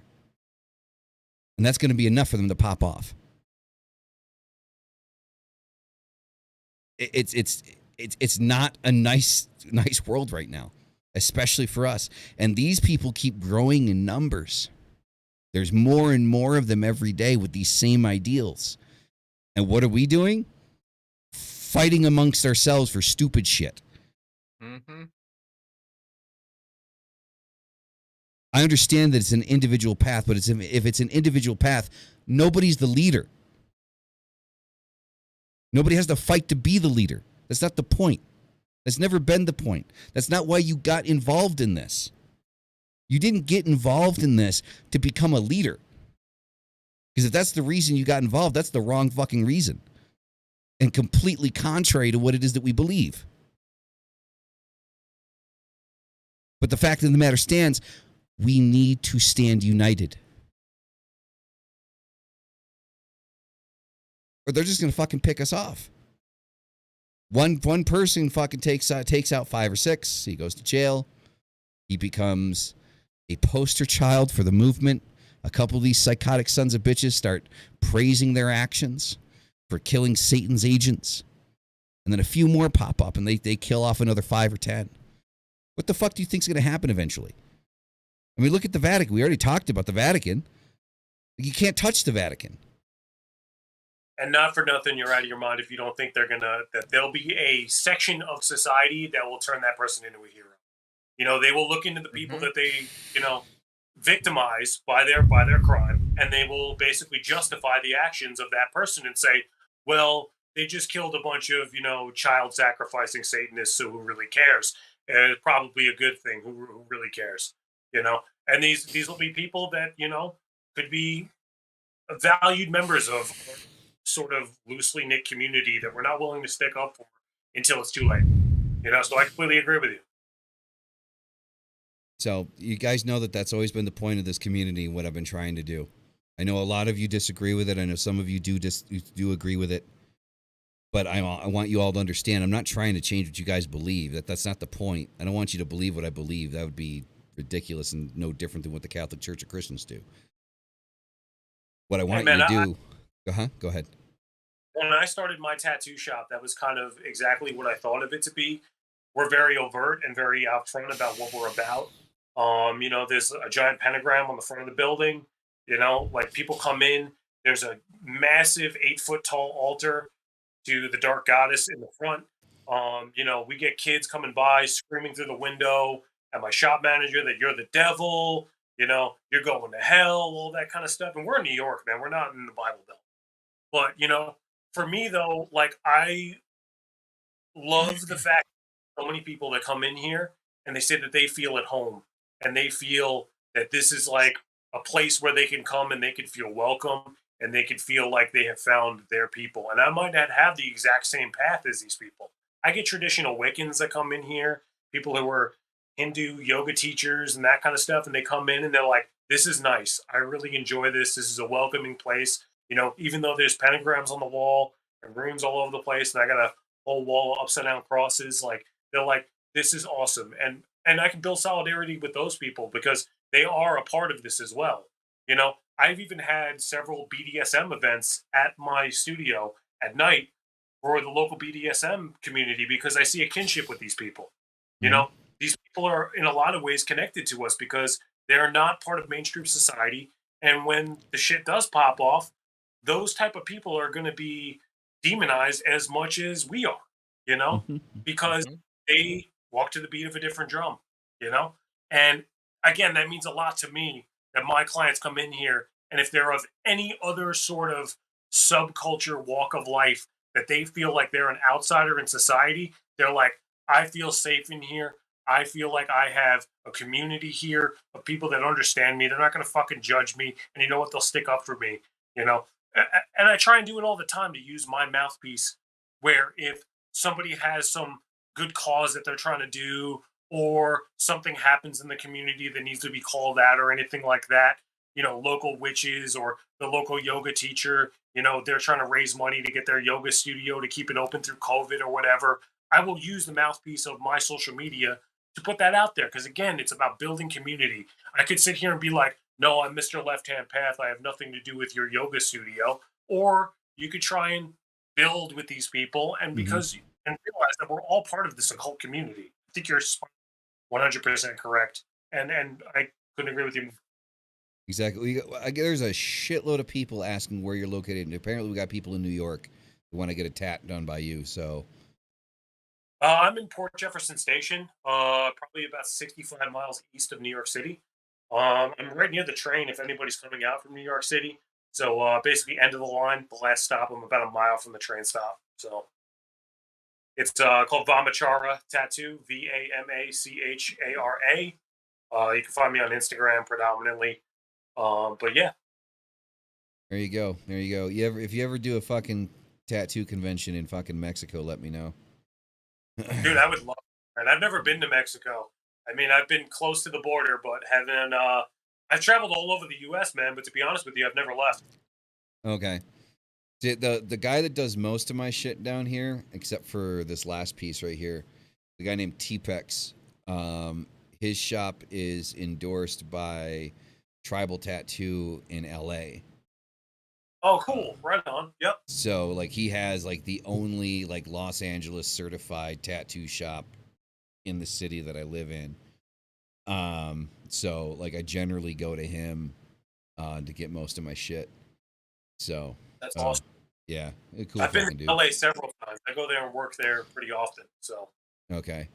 Yeah. So I mean I guess I actually, Tribal is like big on their fucking fashion shit now. They're like their merch line. Like that's where they're making yeah, most of dude. their money. They have like a kind of zine that they put out every couple months too. I picked up a couple of them. They're fucking awesome. Yep. So yeah, he's the dude that does most of my shit, except for this last one. This last one I think was done at a shop called Underline Tattoos. And that was just because fucking T-Pex is closed. So but Gotcha. yeah, but I want to get the whole fucking thing done. So Hell, so My first dude, one was done in the kitchen, so but all the rest of them by one guy in down here in Florida. dude, my first tattoo. I was 15 years old, and my other friend, his dad was a tattoo artist, and he was one of the funniest guys, man. He was big into Norse paganism and that sort of shit too. But really interesting guy. He was a big tattooer, but I think he really got me wanting to get into tattooing because he was one of the only adults I knew when I was growing up that seemed fucking happy. And he was rode motorcycles. He collected medieval suits of armor and shit, and was into cool books and the same kind of music as us.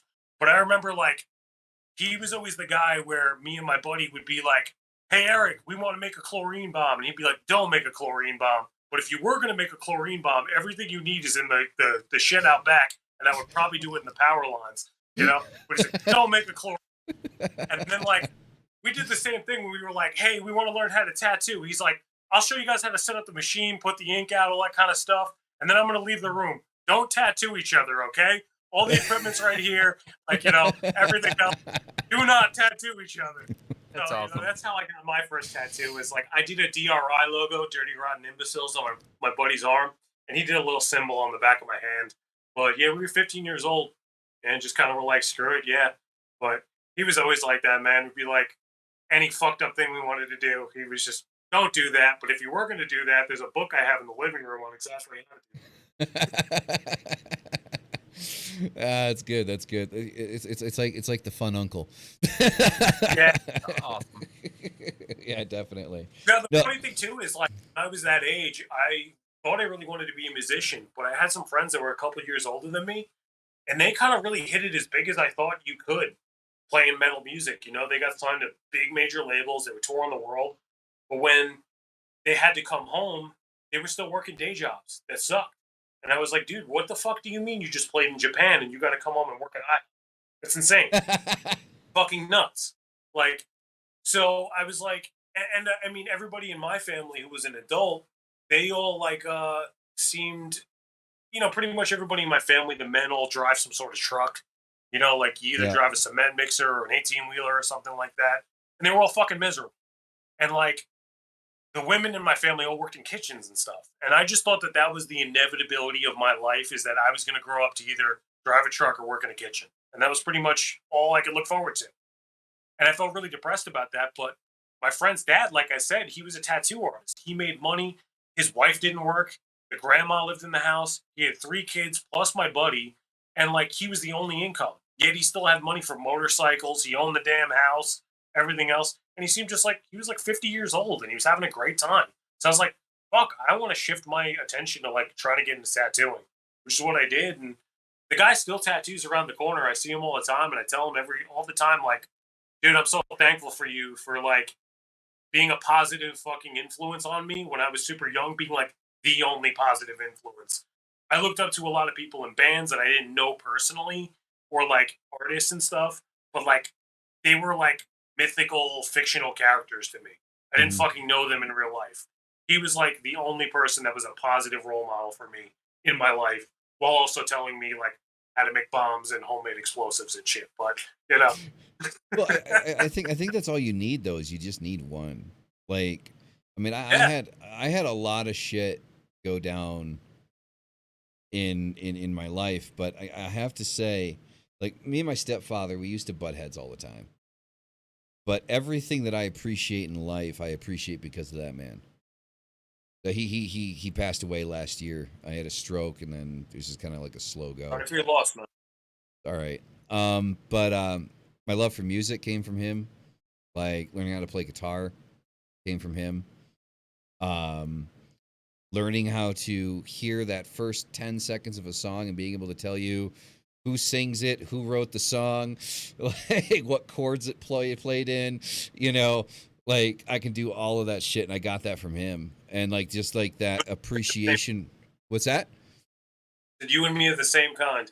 So it's just like appreciation for creativity, like, and then that for me was kind of like reinforced. Like, so for example, like my artistic idol for the longest time when I was a kid was Marilyn Manson, and his whole idea of, artists put things into the world. They create when everyone else is taking shit out.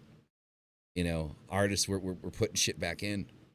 Like, and if you think about tattoos, a lot of people bitch and complain about tattoos. Like, I know there's a lot of people that get to that point when they get tattoos, they just get something because it looks cool. But I also know a lot of people that every single tattoo on their body has a meaning. You know, and I'm one of those people that everything I get, for as mundane as it may seem, you know, it needs to mean something. It needs to, like, I got Slipknot's fucking logo on my fucking calf, you know. But for me, Slipknot was like that pinnacle as me as for me as a kid, like that, you know, that snap point in my head where I was like, I'm going to do what the fuck it is that I feel like I need to do in my life. Fuck everybody else. I don't need your approval. Yeah, dude, that's the funny thing too, is I think people, like, they talk about having meaningful tattoos, but, like, I feel like they have such a narrow view of what that is. Like, you know, again, like you just said, Slipknot has a special place for you. So that's not like where some people would look at that and be like, that's a bullshit tattoo. But like for you, that has meaning. You know, like, and I have some tattoos on my body that they seem just like random images, but maybe I got them from a specific person when I was traveling or something like that. So maybe like the tattoo itself isn't like, you know, like it's some goofy Grim Reaper smoking a pipe on my ankle, but like I'm like, oh, fucking so and so did that when we were here, you know, and that means something to me. Or, you know, like I have a set of Black Flag bars that say My War Side 2 on it, which is like the nerdiest tattoo ever because it's a specific record, a specific side of that record. But like Black Flag bars are so fucking cliche. Everybody has them tattooed. But the thing is that, you know, one of my best friends when I was growing up, he used to play guitar and did vocals in a grindcore band called Bleach Eater. He was like my only other music nerd friend. And me and him used to like go in talking music like from fucking sundown to sunup. And sadly, a couple years ago, he passed away from a heroin overdose. And he had that tattoo on his wrist. So for me, that was like our record. So I wanted to get the same tattoo as him. So a lot of people are going to look at that and go like, ugh, Black Flag. Everybody fucking has this. But for me, that was like something he had. So like that means a lot to me, and it's like again the most nerdy fucking specific thing in the world, you know. I have the entire cast of a video game from Dreamcast on my arm. Cool. What game is that?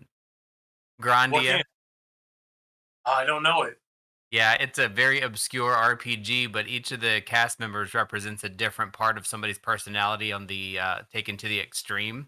And it's actually you beat the end of the game by killing the Pope, but not the Pope. The Pope of the game, and he like shows himself in a representation of like a man-eating tongue. It's crazy, it's weird, but each one of them has a very specific representation, and people look at it and like, oh, it's really great art.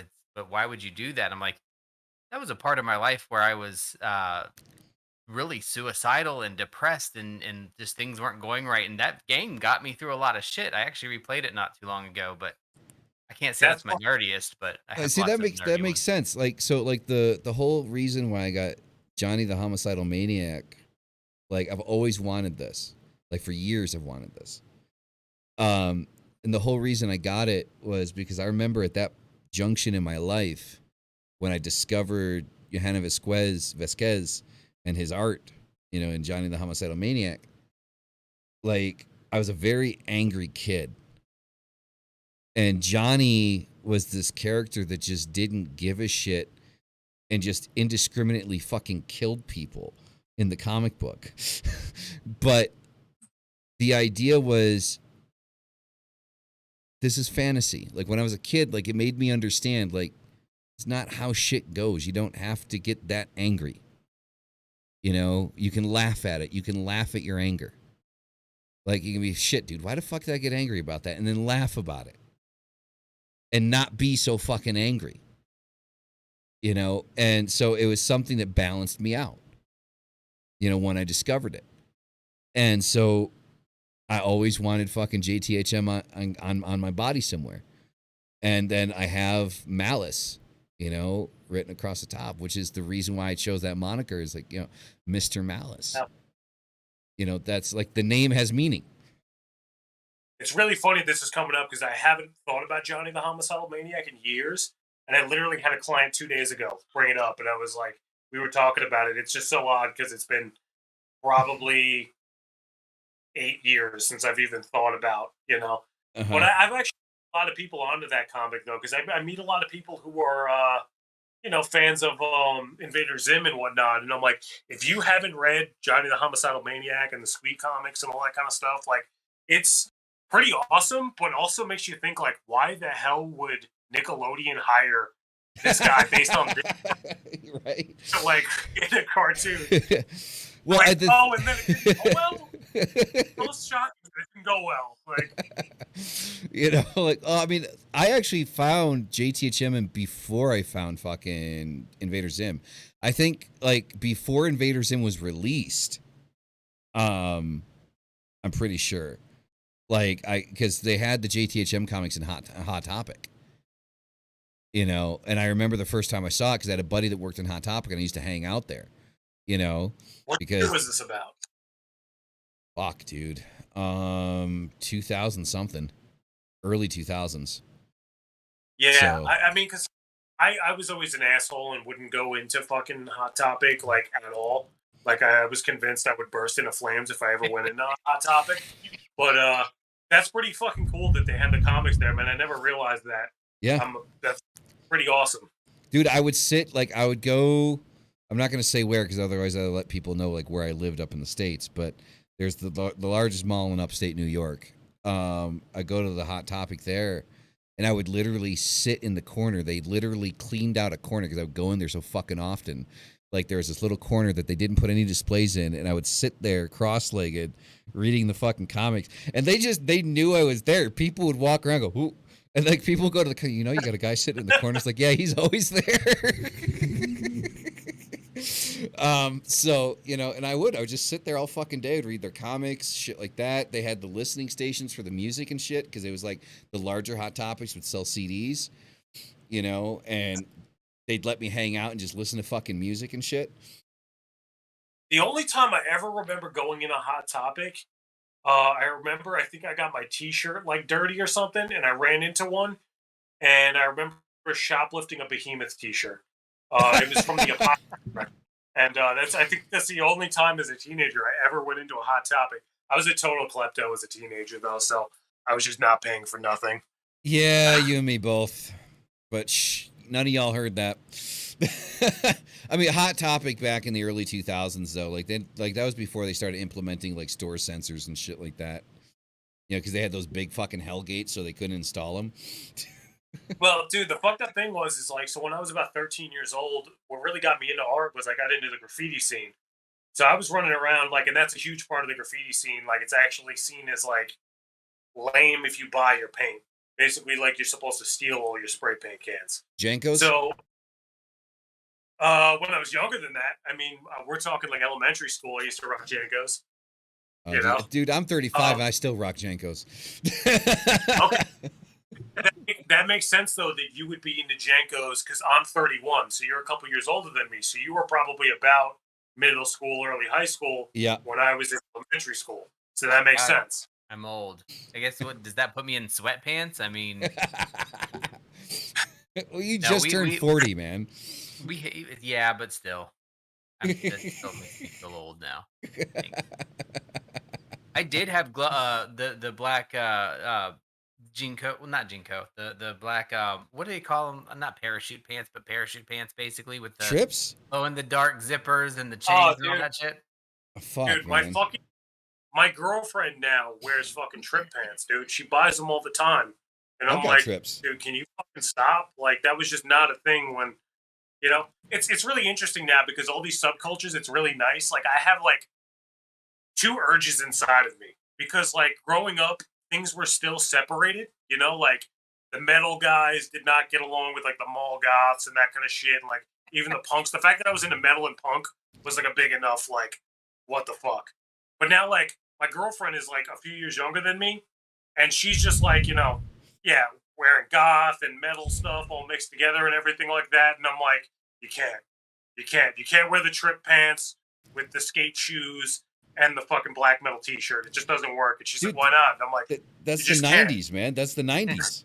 That was the '90s, man. I was the club kid. I never got into the goth or anything, but I got accepted into all of the different groups of anybody who was an outcast. I was let in easily. I feel like you can wear a Cradle of Filth T-shirt with trip pants, but I'm talking like Migala or like, you know, Druidic or like real black metal bands, like, you know. And I'm like, there's a problem here.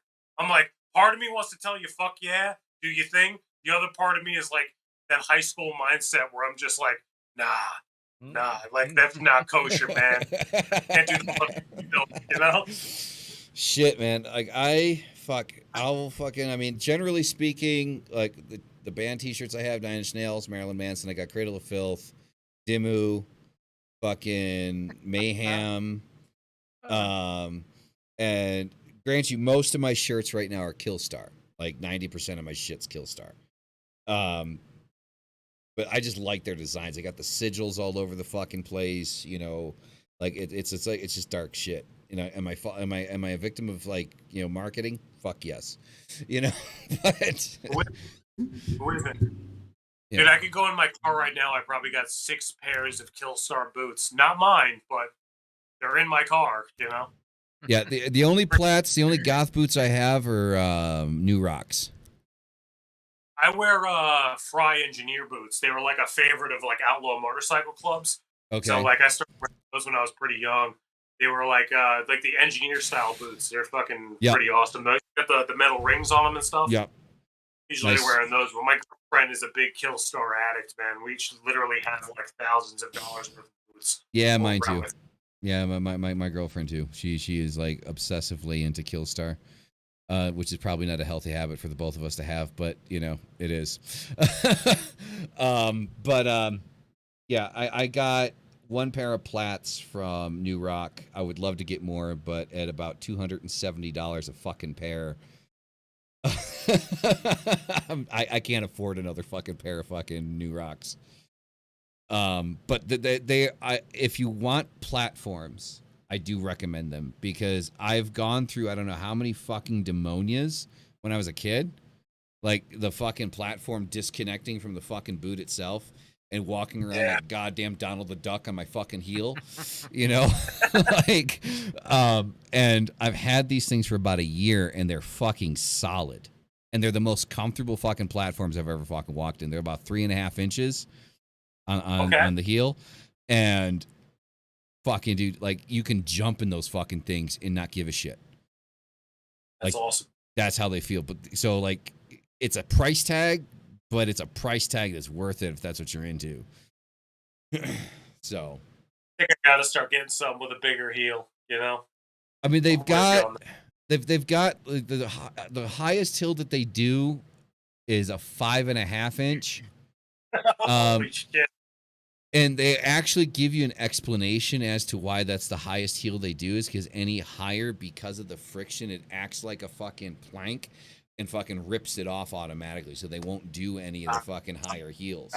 So they can do a 5.5 inch heel or high 5.5 inch platform and guarantee you that it's not going to rip off in 3 fucking months.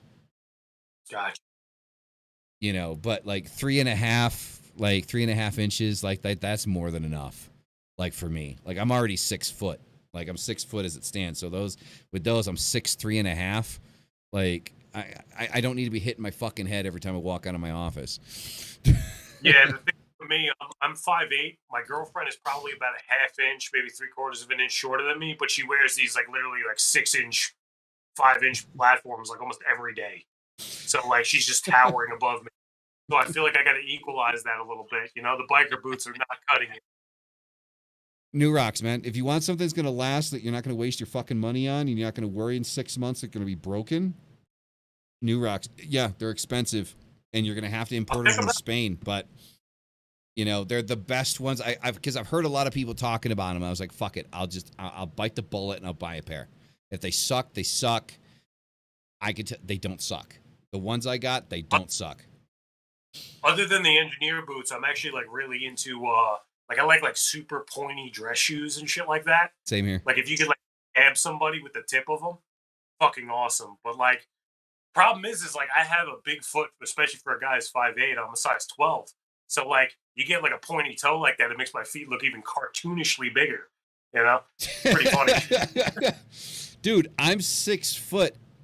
And I max out, depending on brand, at 11 inches. Like I got an 11 inch. Like that's my US size. So 44. I got 2 friends that are both like 6'3", 6'4", and we have the same size foot. We could switch shoes. It's so fucking odd. I'm like, you guys are like I have another friend who's like 6'3" though, and he's got like a size 7 foot or something. It doesn't make any fucking sense. Just kind of push him like this with your finger. Just kinda like a. Yeah, pretty much. You got no support.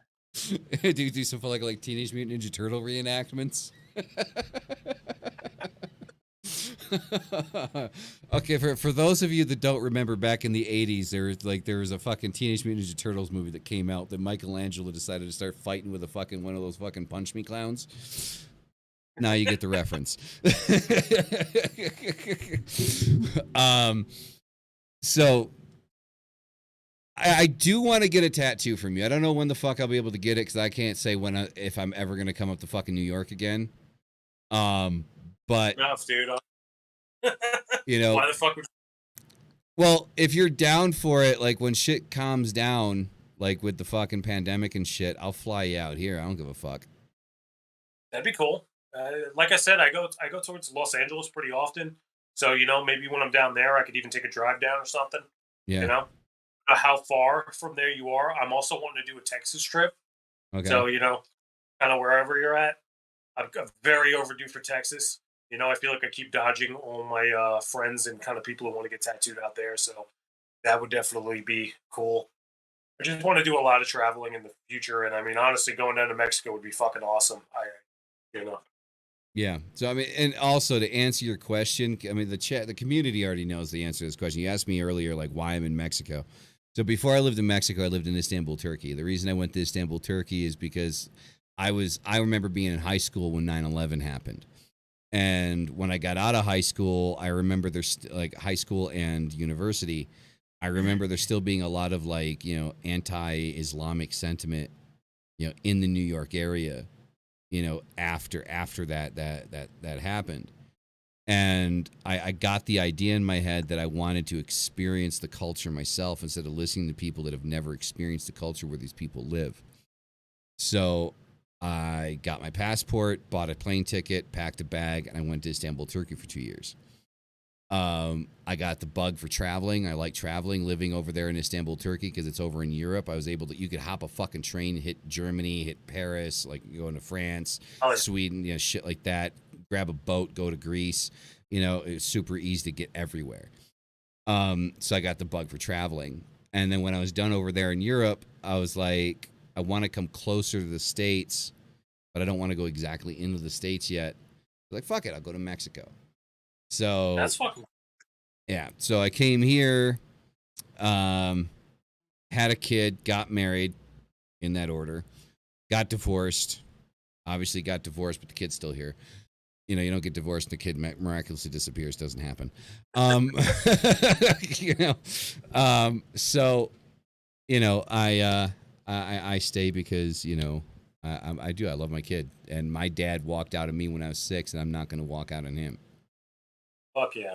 Yeah, I'm not gonna fucking do it. Does it, remove some luxuries that the United States has that Mexico doesn't? Most definitely. But, if I can, drop a couple bills and get your ass down here to get me a fucking tat, I'll fucking do it. That'd be cool. Like I said, dude, I would love the experience. It would be awesome. Yeah, I'll even ask, just to keep it legit, like, I'll even ask T-Pex, like, T-Pex and I are fucking tight. I'll even ask him if you can use a studio. Like, I'll tell him, like, I got you coming down, you can talk to him, That's cool, man. I mean, I've gotten pretty damn good at making kind of pop-up studios as well, though, just from traveling a lot. But it's always nice to be able to work in a studio. But, I've made do in a lot of places, Cool, too. Like, I mean, with modern technology, with as far as the tattoos, equipment and whatnot, I mean, like, this is my tattoo machine. This is all I need. This is literally a battery-powered rotary machine. No shit. So, yeah, there's no power supply. There's no cables. There's no nothing. I turn this thing on, and it's running. No shit. And you can fit everything in there. 9-pin, all of it.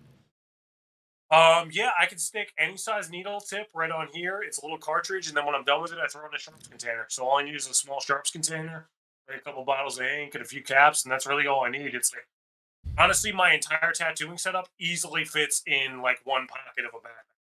I bring a stencil printer with me. The thing's the size of like, it's about like this big. Maybe the size of a VHS tape. I can print stencils off of it. through Wi-Fi. So basically, I just need my iPad, a little tiny stencil printer, this tattoo machine, couple needles, small bottles of ink. Makes it Rock like on. so fucking easy. Well, dude, I mean, I'll shoot you the design because what I got from what I've seen of your work, I'll tell you directly what I want because maybe the community wants to know. I don't know. So I've been thinking of like a design for like to kind of like represent my dad, right? That passed away. He had a thing for fucking dragons. He loved fucking dragons. So like I've got this piece right here. I don't know if you can see that right. So that's something that I drew that up. That's my design. But I can't really see. Come over a little bit to the side. Oh, that's right. You're on the other camera. Oh, gotcha. I can see it a little bit. So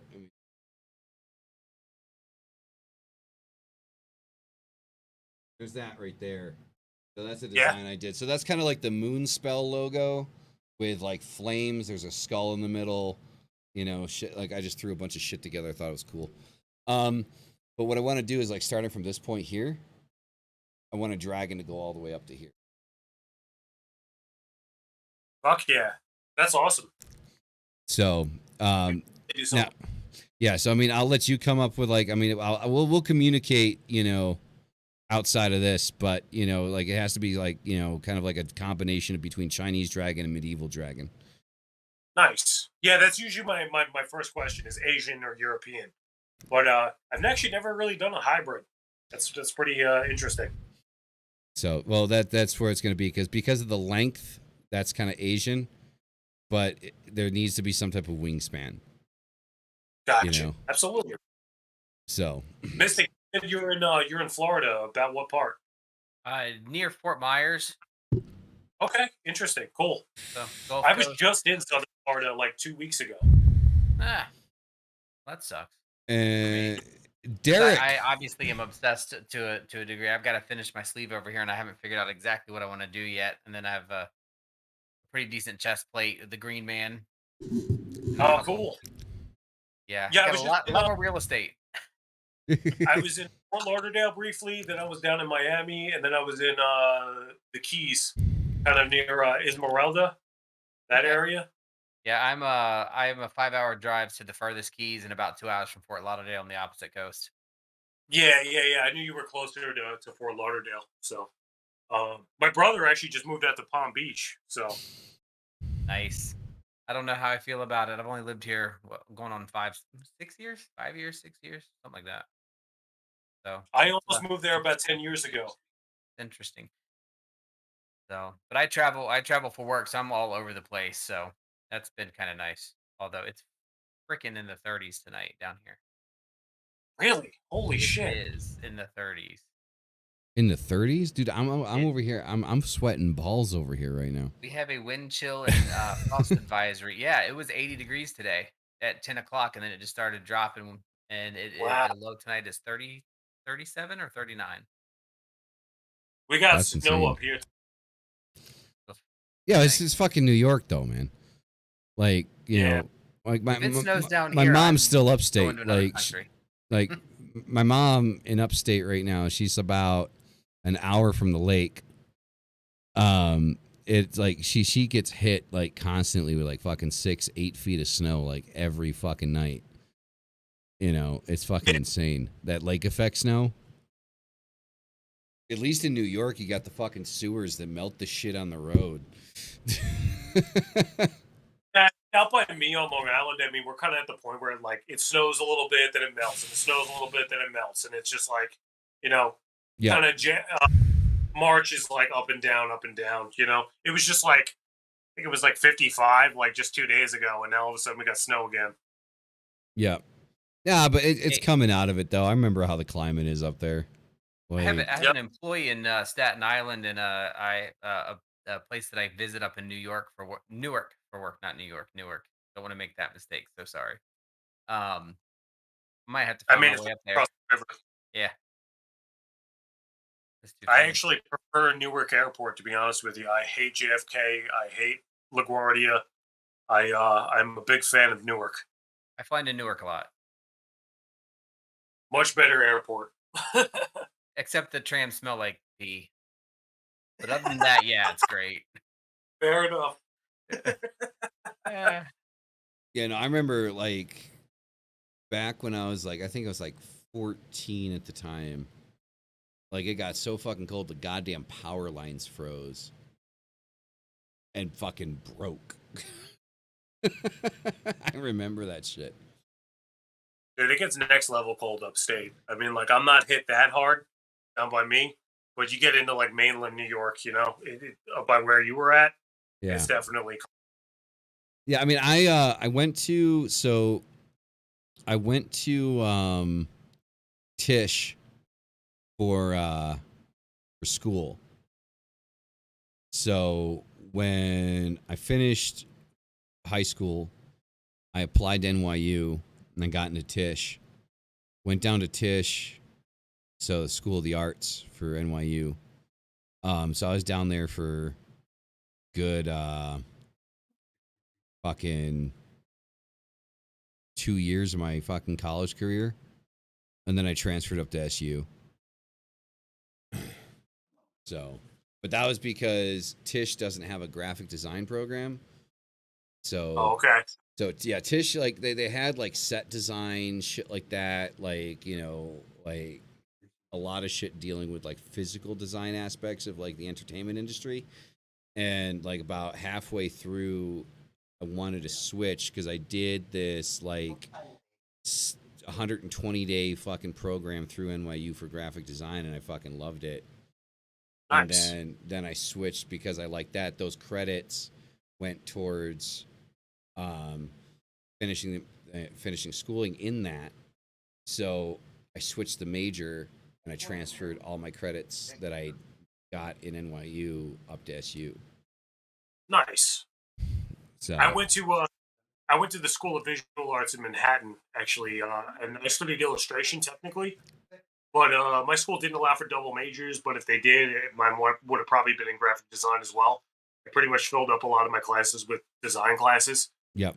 So kind of had like a double sort of thing. I was taking illustration and graphic design courses, and then there was some interesting kind of because you had to fill up some of your schedule with electives as far as kind of just social science stuff and whatever else. And it was actually some pretty interesting like esoteric studies courses and whatnot at my school. Nice. There was actually a class on like techno shamanism, meaning like shamanism in the modern age, where they were talking about like second life and things that are basically like spirituality on the internet. Essentially, there's a whole class for that, which was pretty interesting. It was taught by a dude who was kind of into like chaos magic and stuff, which is pretty interesting. I remember it was in SU I took philosophy 101 and 105 as electives. So philosophy was a big thing. Like I love fucking philosophy. I got to take a philosophy of religion course, which was pretty fun. I was actually kind of when I was still just into Zen Buddhism though. So I kind of wish I could retake that course now with some of the ideas that I have now, as opposed to, back when I was coming from a particularly Zen Buddhist kind of mind state. Nice. I remember a buddy of mine that he has a degree. He has his bachelor's in philosophy. And he always cracks this joke. He says inside of the philosophy community, people that actually go and get a degree in philosophy because it's a bachelor's in the science of. It's a BS. And he's like, yeah, it is most definitely is a BS degree. It's a bullshit fucking degree because the only fucking thing you can do with it is teach. Yeah. I mean, honestly, an art degree is similar. It's only like the actual skills that I learned that really matter. Like, honestly, I paid way too much money for a very expensive school for me to get an illustration degree. I walked on stage and everything like that, but I was busy working. By the time I graduated and stuff, life was just really busy. So I never went to go pick up my degree. I graduated 10 years ago. I still haven't seen it ever. I don't know. Well, that's the thing. Yeah, with graphic design, you have to figure, I got my fucking degree, fuck, man, 2006? Some shit like that. I've never showed that fucking thing to anybody. Because the thing is when it comes to graphic design, nobody gives a shit what you went to fucking school for. They're like, what can you do? Oh, we fight over our degrees. It's ridiculous because we all get to do the exact same thing, regardless of which one you have. Honestly, in tattooing, like people almost will look at you differently in a negative connotation because you went to art school. You know, there's especially amongst old school tattooers. You know, there's a lot of this disdain for the kind of artsy crowd coming into tattooing and whatnot. So it's almost like in some circles it might even hurt me saying that I came from this big fancy art school and whatnot. So I definitely might choose to leave out that piece of information talking to certain people. You know, be like, nope, homegrown within the tattoo industry. You know, never Oh, took a drawing class in my life. Oh yeah, look, when I put in, because when we do work and stuff, we have to use our credentials. So if I have to, I'll put in that I have a master's. But other than that, you don't say that around another nurse because, oh, you have that, you must be, we don't even talk about it because it doesn't matter which one you get, you all do the exact same thing. Yep. It's crazy. Yeah, no, I mean, yeah, graphic design is definitely one of those things that I probably should have never went to school for it. I should have just fucking learned the shit on my own, which is essentially what it, like, half of the shit that they tried to teach me I already fucking knew from playing around with the programs, and figuring shit out. And like, you can look at a fucking image and figure placement and white balance and blank space and the usage of the blank space and all that shit, color theory. You can figure all that shit out by looking at it and practicing and playing around with it. The degree should be in how to use Photoshop because that shit is insane. Photoshop. I learned photo. You know how I learned Photoshop? I was I don't care. 14. It's I was still fucking 14 crazy. years old when I learned how to when I learned how to use Photoshop. It's A buddy of mine had ridiculous. a buddy of mine had an iMac and he had Photoshop 7 on it.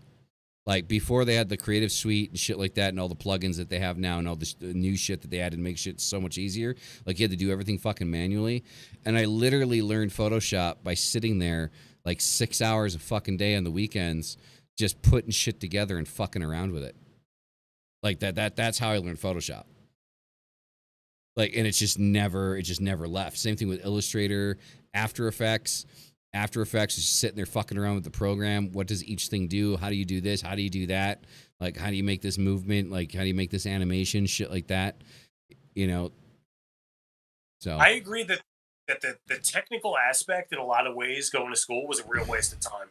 But I think the non-technical aspects for me going to school was really helpful. Like, so the way that my school actually did it, your junior and senior year, you essentially had to pick from a list of professors that could be your kind of mentor for the semester. And they were going to help you work on your midterm project and then your full year project. And basically every single week you were checking in with that person and kind of building a relationship with them. But you had to apply for that. Like basically that professor had to like willingly take you on. Certain professors only took on a certain number of people. Other ones were a little more loose with it. They had different curriculums, different things they expected of you. I actually went my senior year with the chairman of the department.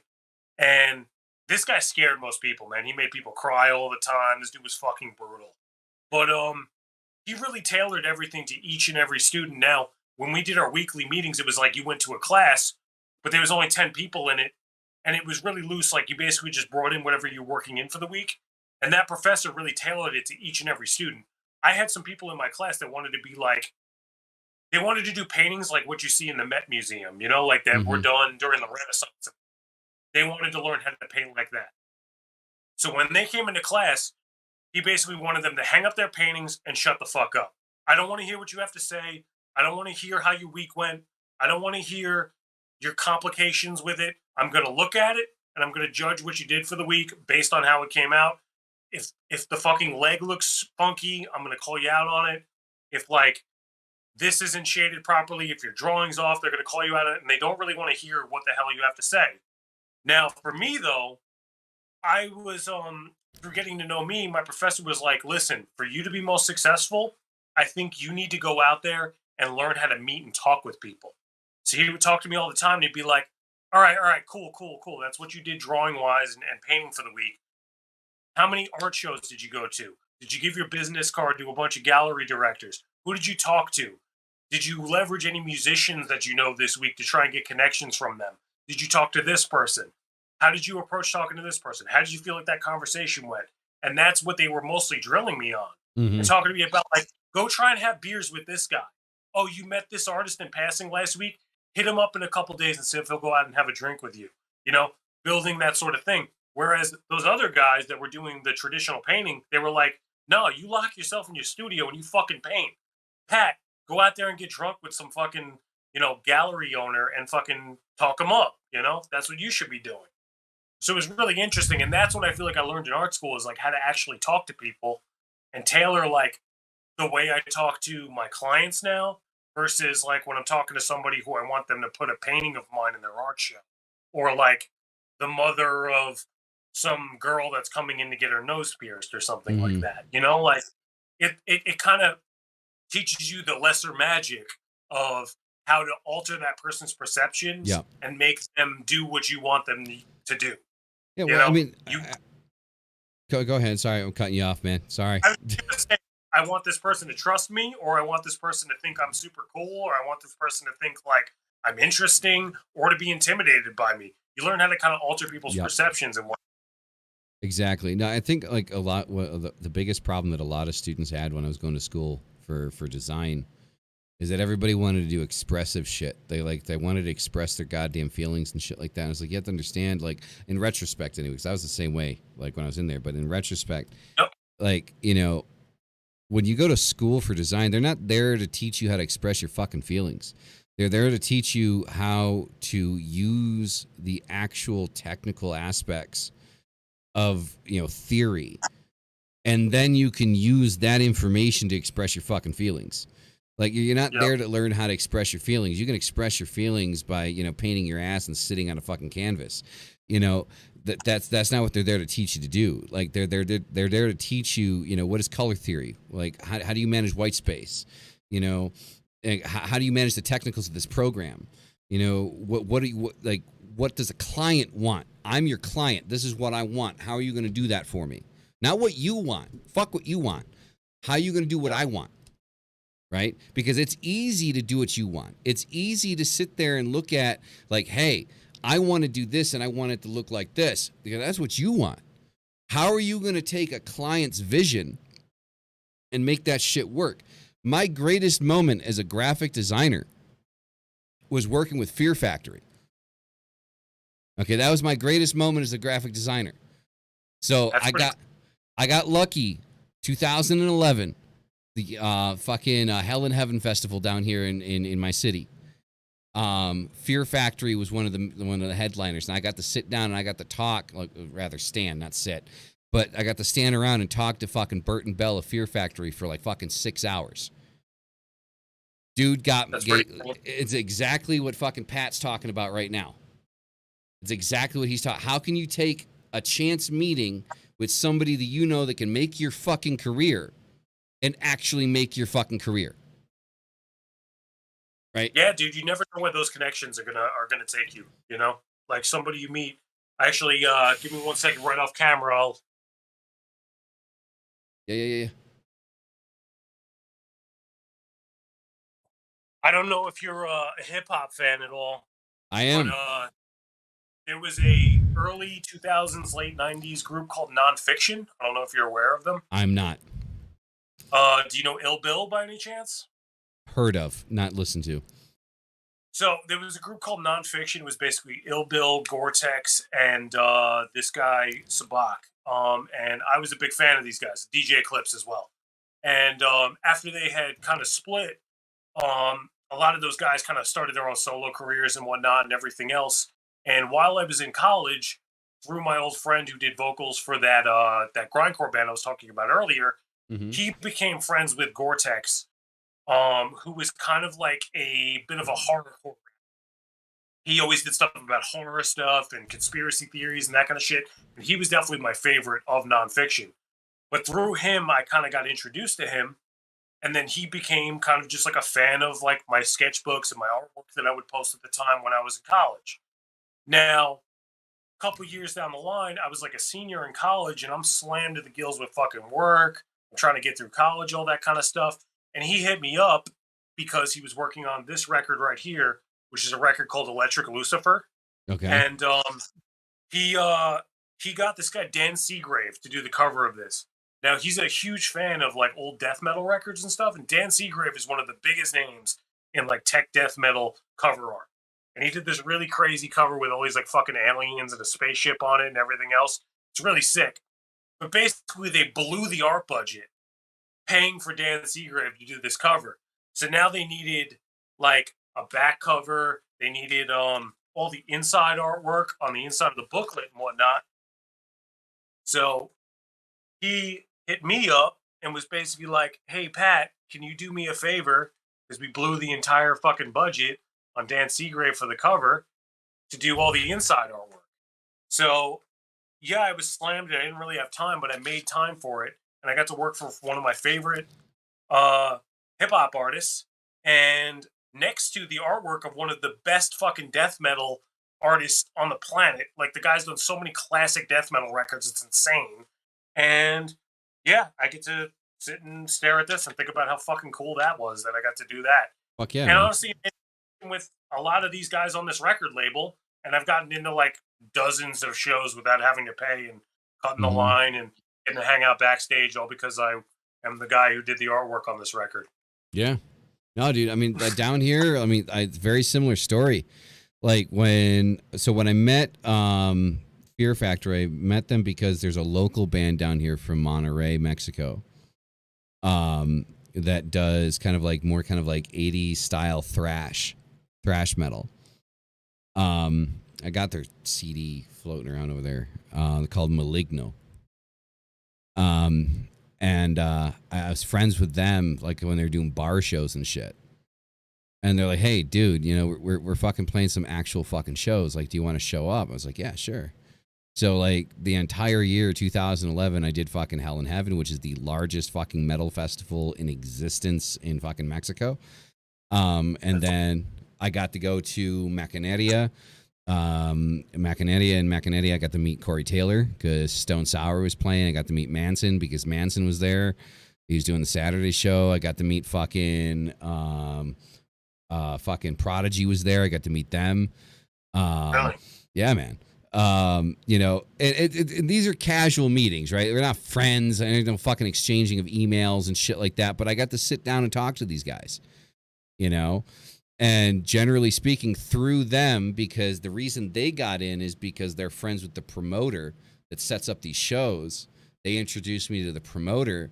And so every time like Hell in Heaven rolls around, like that festival, I don't ever have to pay for Hell in Heaven. I just go in. Fucking awesome. Yep.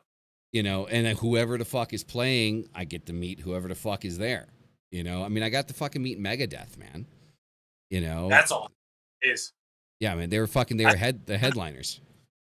I've had friends that have met Dave and said he was a super cool dude and stuff, but it's crazy to me how huge thrash and stuff is in Mexico and then South America. Oh, it's huge, dude. It's huge. And like devoted fans. Like, yeah, every touring band I've ever known that's gone to Mexico says like the crowds are nuts. People are so into it. They'll buy up your entire merch table. Like, they love it, you know, and like most dedicated fans, man. I think like it's really funny to think, but like I think Sepultura has a huge kind of reason why that's a thing. You know, Sepultura was so big so early on, and they really enticed bands to come down there. And I think like those bands, like those people remember that. You know, dude, you should have seen the first Knot Fest down here, man. The first time Slipknot came down here. Oh my God. And the thing is, you got to give respect to the people. You got to give respect to the fans, man, because these motherfuckers, for those of you that don't know, making money down here is fucking tough. Like, on the people. Like living here and working here is not an easy thing to do. And these motherfuckers, when they know that they're going to go to a concert, they will save for an entire fucking year just to pay for that fucking ticket to see their favorite fucking band and buy a t-shirt. That's awesome. Like that's like that their pride and fucking joy. It's like I saw my favorite band, I got their t-shirt, and that's like that's fucking gold to them, man. And it's like it's so much fucking respect, man. Like, so much respect. I've even met guys from Mexico that came up. You know, maybe they have family or whatever in Brooklyn, and I'll see them out at a show, and they always have like high energy, man, and like true fans, man. You talk to these guys, they are walking encyclopedias of like, especially thrash. Mm-hmm. You know, like those everything that ever happened in thrash. Like, yeah, like thrash metal is a huge thing. A lot of them are big black metal fans too, which is really surprising and super cool because that's really like my sort of thing. Is I'm more of like a black metal guy. Yeah. And dude, these guys know their shit, man. It's pretty cool. Like it's very interesting to hear like, you know, some guys from Mexico or Brazil or something like that, like sitting there and telling you like every twist and turn of like the Finnish black metal scene. You know, very interesting. And I'm like, yeah, that's pretty fucking cool, man, that you know like everything about Beherit, you know, and you're from fucking Brazil. It's very interesting. Like, I remember if Dino, if you hear this, dude, I'm sorry. I'm sorry. So in 2011, when I was there at the show, I remember, so I was hanging out with Burton and I saw Dino cruising by and he was going into the dressing room and I fucking yelled over and was, "Hey, Dino, what's up?" And like, he just looked pissed. And I asked Burton, I was like, well, why is fucking Dino pissed? He's like, because his Brujeria is playing at the same time we are. And so they had two major stages. They had the Heaven stage and the Hell stage, right? So the Hell stage was the main stage, and the Heaven stage was like the secondary main stage. So like for like the bands that weren't as big as like, you know, for example, Fear Factory, but were still big. So Brujeria was signed by Dino. But the problem was logistically, because Brujeria is Mexican, they're from Mexico, he knew that them playing at the same time, half of the fucking audience from the Heaven stage was going to go to the Hell stage to see Brujeria because they're Mexican, right? Like rumor is they're fucking ex-cartel members, you know? So he knew that like half of the fucking audience from the Heaven stage was going to go over the Hell stage, or from the Hell stage was going to go over to the Heaven stage to watch fucking Brujeria. They weren't going to be there watching Fear Factory.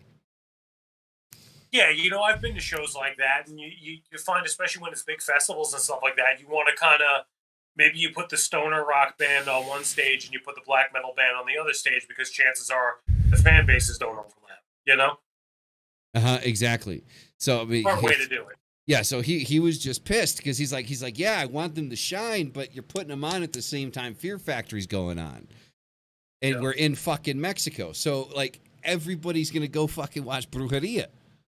Like we're going to be playing 100%. To a half empty fucking audience. You know, and you know what? Them either, you know? Exactly. You know, so he's like, put them on after or before, but like, don't put them on at the same time. And they put him on at the same time. And he was fucking livid, man. He was pissed. You know, and then there was I was privy to a lot of drama. So there was this other band. I can't remember their fucking name, but I know that the singer from this band, he's a dude. His girlfriend is the singer of Epica. Right. Okay. And so what happened was I was hanging out with, I'll send you pictures later. I was hanging out with the backup singer of that band. This is another dude. And he didn't know that the singer of Epica was showing up. So all of the parts that he was supposed to sing, she sung. Because he was like, she was the lead singer's girlfriend. So she sung all of his parts. But the way that his contract was set up, that he didn't get paid unless he sung. Yeah. So he was fucking pissed because every single fucking part that he was supposed to sing, she sung. And so he got like gypped out of fucking money because he wasn't singing. And I was like, oh man, that sucks, man. I was like, I was having a good time with him too. Like he was a good dude, you know? And then, like, just seeing him pissed off and shit, I kind of felt bad for him. I was just like, fuck, man. You know? That's so, fun. like, yeah, there was a lot of drama going on, man. It's like, you know, it's old news now, you know, so I don't feel too bad about mentioning it and talking about it. Back then, I didn't say shit because it's like, it's not my place, right? Like, you know, I'm not fucking H3 of fucking YouTube. But, yeah, it's 2011, so it's like, What? Hey, dude, I feel like it's just interesting for people to hear the ongoings of the music industry because all the time, like, again, having friends who are in touring bands and doing that kind of stuff, it blows my mind to hear some of the ways that all the politics and the contracts and everything works, and it makes me happy to be fucking tattooing, man. I'm like, dude, Well, I mean, if it was just a instrument, man, like, yeah, I mean, well, with that dude, I can feel his pain, man. Like, you show up to a country that you probably don't want to be in, right? That you don't speak the language because your band is playing. You're there in support of your band, expecting to get paid because you are a working member of that band. Yep. And then the shit that you're supposed to do that gets you money, you're not even fucking doing, and that money is going to, like, the lead singer's fucking girlfriend. You're like, dude, what the fuck, man? Like, you know. which personally, it sounds like the dude and his girlfriend should have probably taken that on the chin, you know. Exactly. In my, but Yeah. what do I know? Yeah, so I mean, I honestly, like, I would think that, like, you know, being a decent human being is like, no, he's supposed to sing, let him sing. I might come in and back up the backup. You know what? Like you sing, but he gets the money. Exactly. You know, but yeah, I felt bad because he was a good dude. Like, I sat and I talked to him for a couple hours. I never got his fucking name either. Like, I never got his name. I never even asked. Yeah, but you know, it's sad to see how shit works. You know, it really is. Like, you know, honestly, you know, for example, Maquinaria, seeing Manson there, I wish I didn't. Like, I love Manson's music, but I wish I didn't see him because I like Manson was a huge influence for me as a kid. You know, like, being who I am as a person. You know, like, and more so, like, not so the music, not so much the music, but like his interviews, you know, how, you know, intelligently that he spoke. Yeah. You know, like, that was a big thing for me. Like, I was like, dude, I want to talk like that, you know? And like that, he made, like, through him, like, that gave me, like, the energy to sit there and read the entire fucking Webster's goddamn dictionary, which, like, not even half of it I fucking remember, but that's beside the point, you know. But, you know, because I wanted to be that, you know, fucking affluent and fucking, you know, articulate, you know, in expressing my ideas. And seeing him that night, dude, he couldn't fucking walk down the goddamn stairs, man. He was so fucking shit-faced goddamn drunk. Like, his manager, because the stage was like 5.5 feet up off the ground. So there's like a huge metal fucking staircase that's going down. You got this motherfucker walking up with fucking 7-inch goddamn platforms, and you literally see him take one giant step and his manager run up and fucking grab him because he was gonna face plant. He was gonna fucking face plant. You know, and it's like, dude, that's fucking disappointing. Like, this super intelligent, ultra articulate individual that I fell in love with as a kid, you know, to see him stumbling over his own fucking feet, you know, it was fucking disappointing. You know? Yeah, it's a disappointment, man, when you really, like, have a certain image of somebody in your head, you know, or something like that. I mean, there's been other bands I've seen where, like, literally just, I really enjoyed their music, but their live set was underwhelming. You know, maybe they weren't people. They didn't, you know, get wasted and do anything shitty like that. But, like, just kind of like, wow, that didn't really, like, sound as special live as it did on record. You know, and that's a bummer. No, you know, like, go ahead. I don't know if you know Sabbath Assembly, for instance. They're a very colorful, interesting band, like, on record. I saw them live. I was like, if I heard those guys, like, and just, like, didn't know them, I would just think they were an average, like, bar rock band. Like, at a local small town. Yeah. Not fucking Sabbath Assembly. Like, yeah. Was not impressive. Yeah, I mean, even, like, watching the live show, like, he managed to pull off the live show halfway decent. His singing wasn't horrible. Like, I mean, we know that Manson doesn't really sing. Like, Manson doesn't have that talent. Like, he's more of a marketing personality than anything else. But you watch, for example, you know, the Dead to the World tour, you know, video, and you see how elaborate the sets are and how elaborate the show is and the amount of time and money that went into the shows. You're like, dude, that's fucking awesome. you see God is in the TV, you know, and you see that tour, and you see, you know, the fucking cross, the TV cross coming out, and him coming out on the cross and coming down, and, you know, shit like that. And then to watch him live, and the most interaction he had with the fucking crowd was screaming Mexico.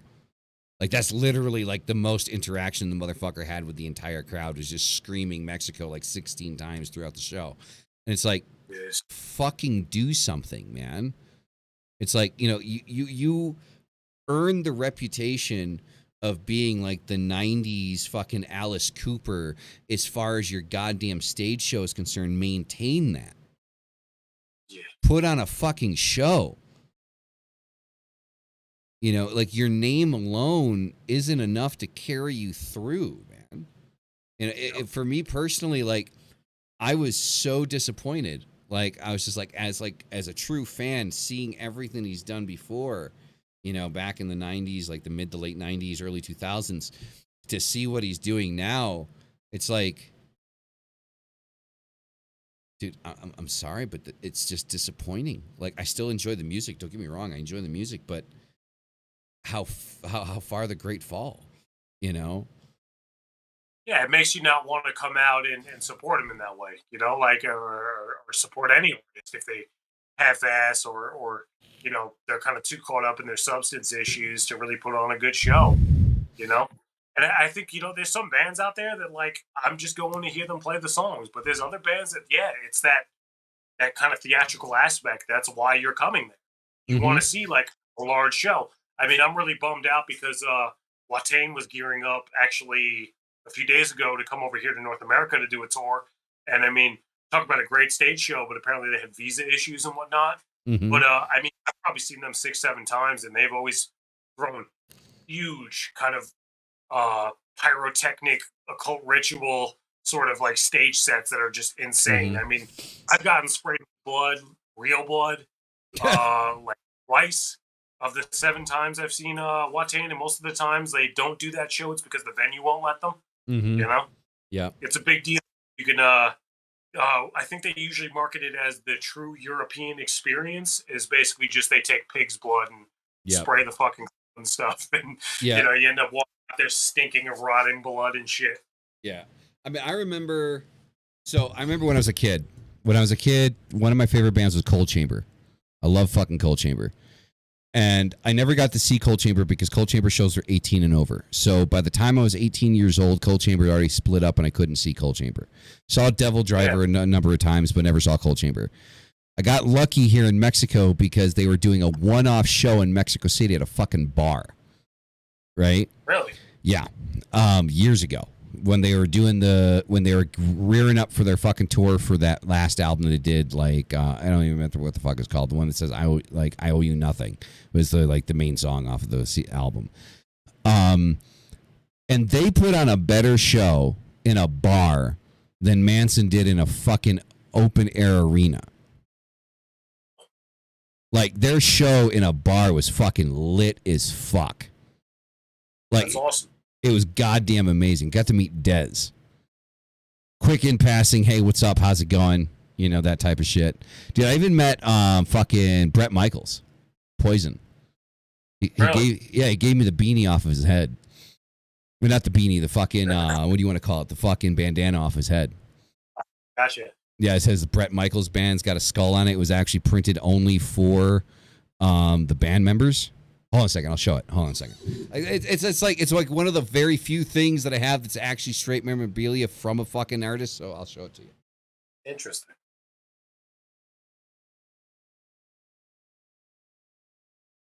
I haven't seen this one either.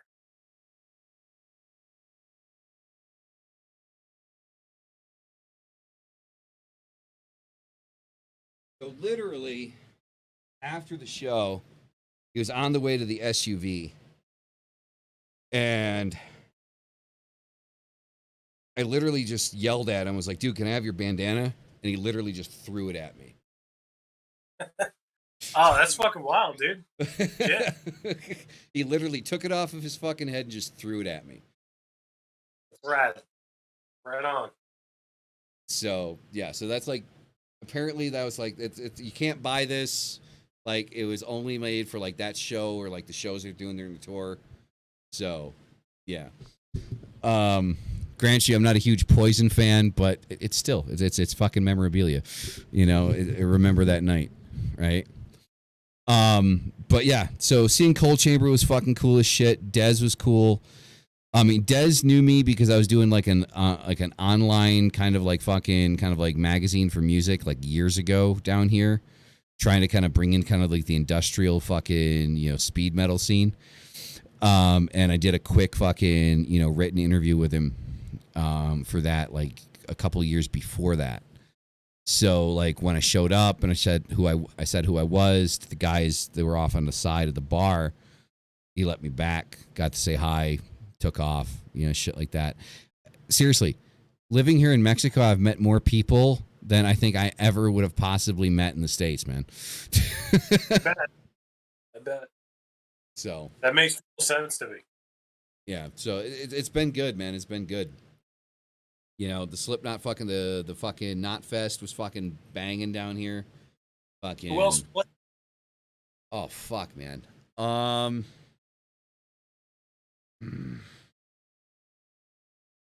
don't remember. I don't remember who the fuck else played in Knot Fest. The first one. It was the first one that they did down here. Give me a second. I'll tell you right now. I was just gonna check it real quick. That's what yeah. It's when they recorded the fucking Pulse, not the Pulse of the Maggots, fucking, what the fuck did they record down here? I can't remember the name of the album. They recorded an actual album. I'm seeing the 2019 flyer from it. No, that one? No, it was before that. It was before 2019. I'm pretty sure. I think it was 2017.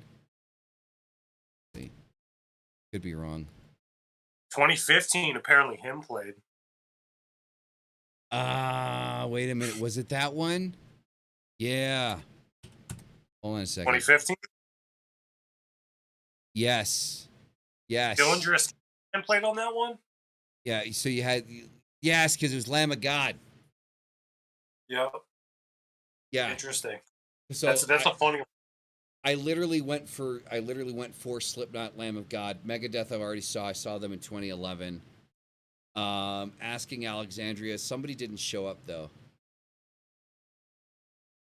I think I can't remember who it was that didn't show up, but somebody didn't show up. Just like in 2011, Moonspell was supposed to play, and fucking Hell in Heaven. I was pissed because Moonspell didn't show up. They had visa issues, like what you're. So they couldn't get in.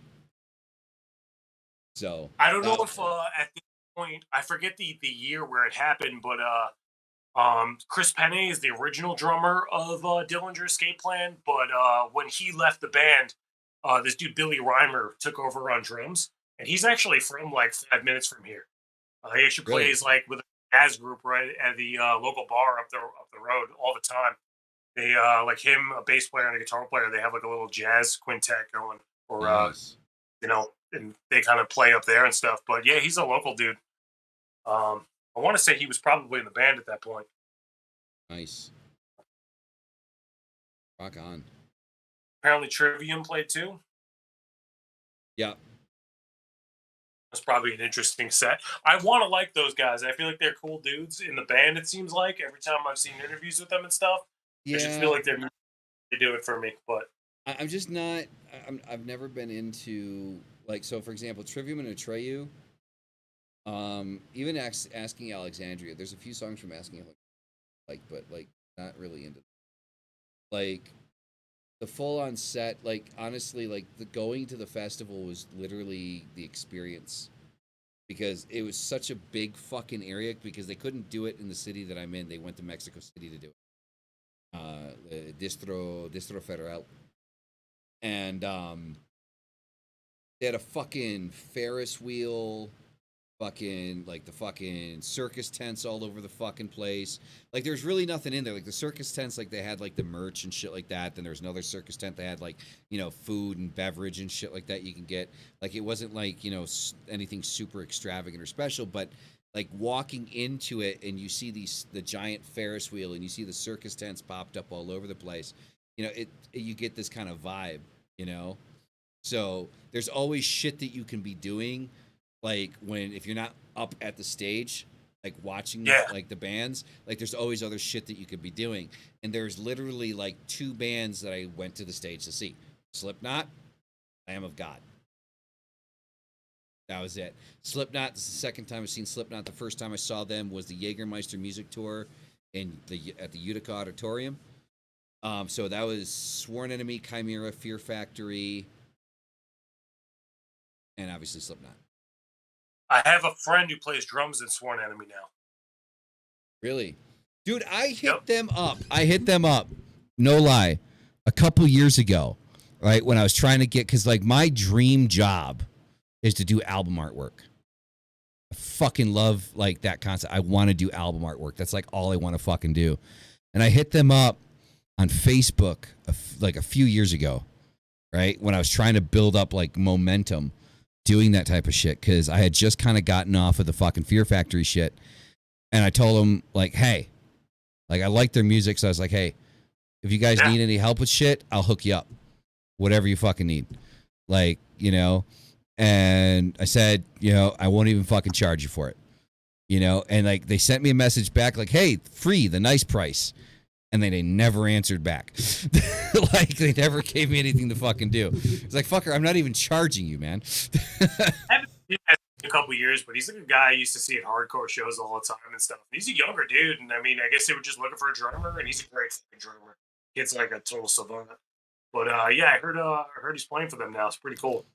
Nice. But you reminded me of what you were saying before. A funny story. I remember a couple of years ago, I had my buddy who did vocals for like a hardcore band that was kind of in the vein of like All Out War, Marauder, like, you know, so really like hard style band.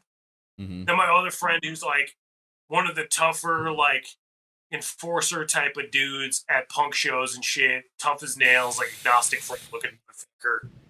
So like the two of them hit me up and they're like, hey Pat, you want to go to this free show in New Jersey? We'll give you a ride if you want to go.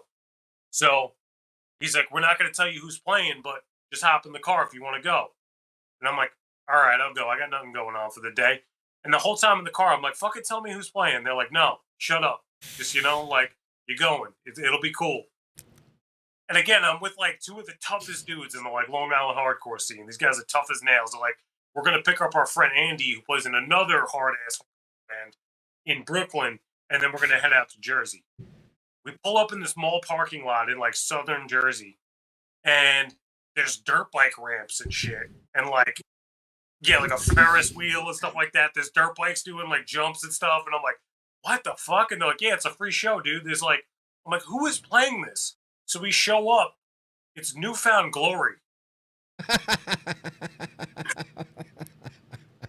So there I am with like some of the hardest motherfuckers in the New York hardcore scene. And they're like, yeah, we came out here to see Newfound Glory.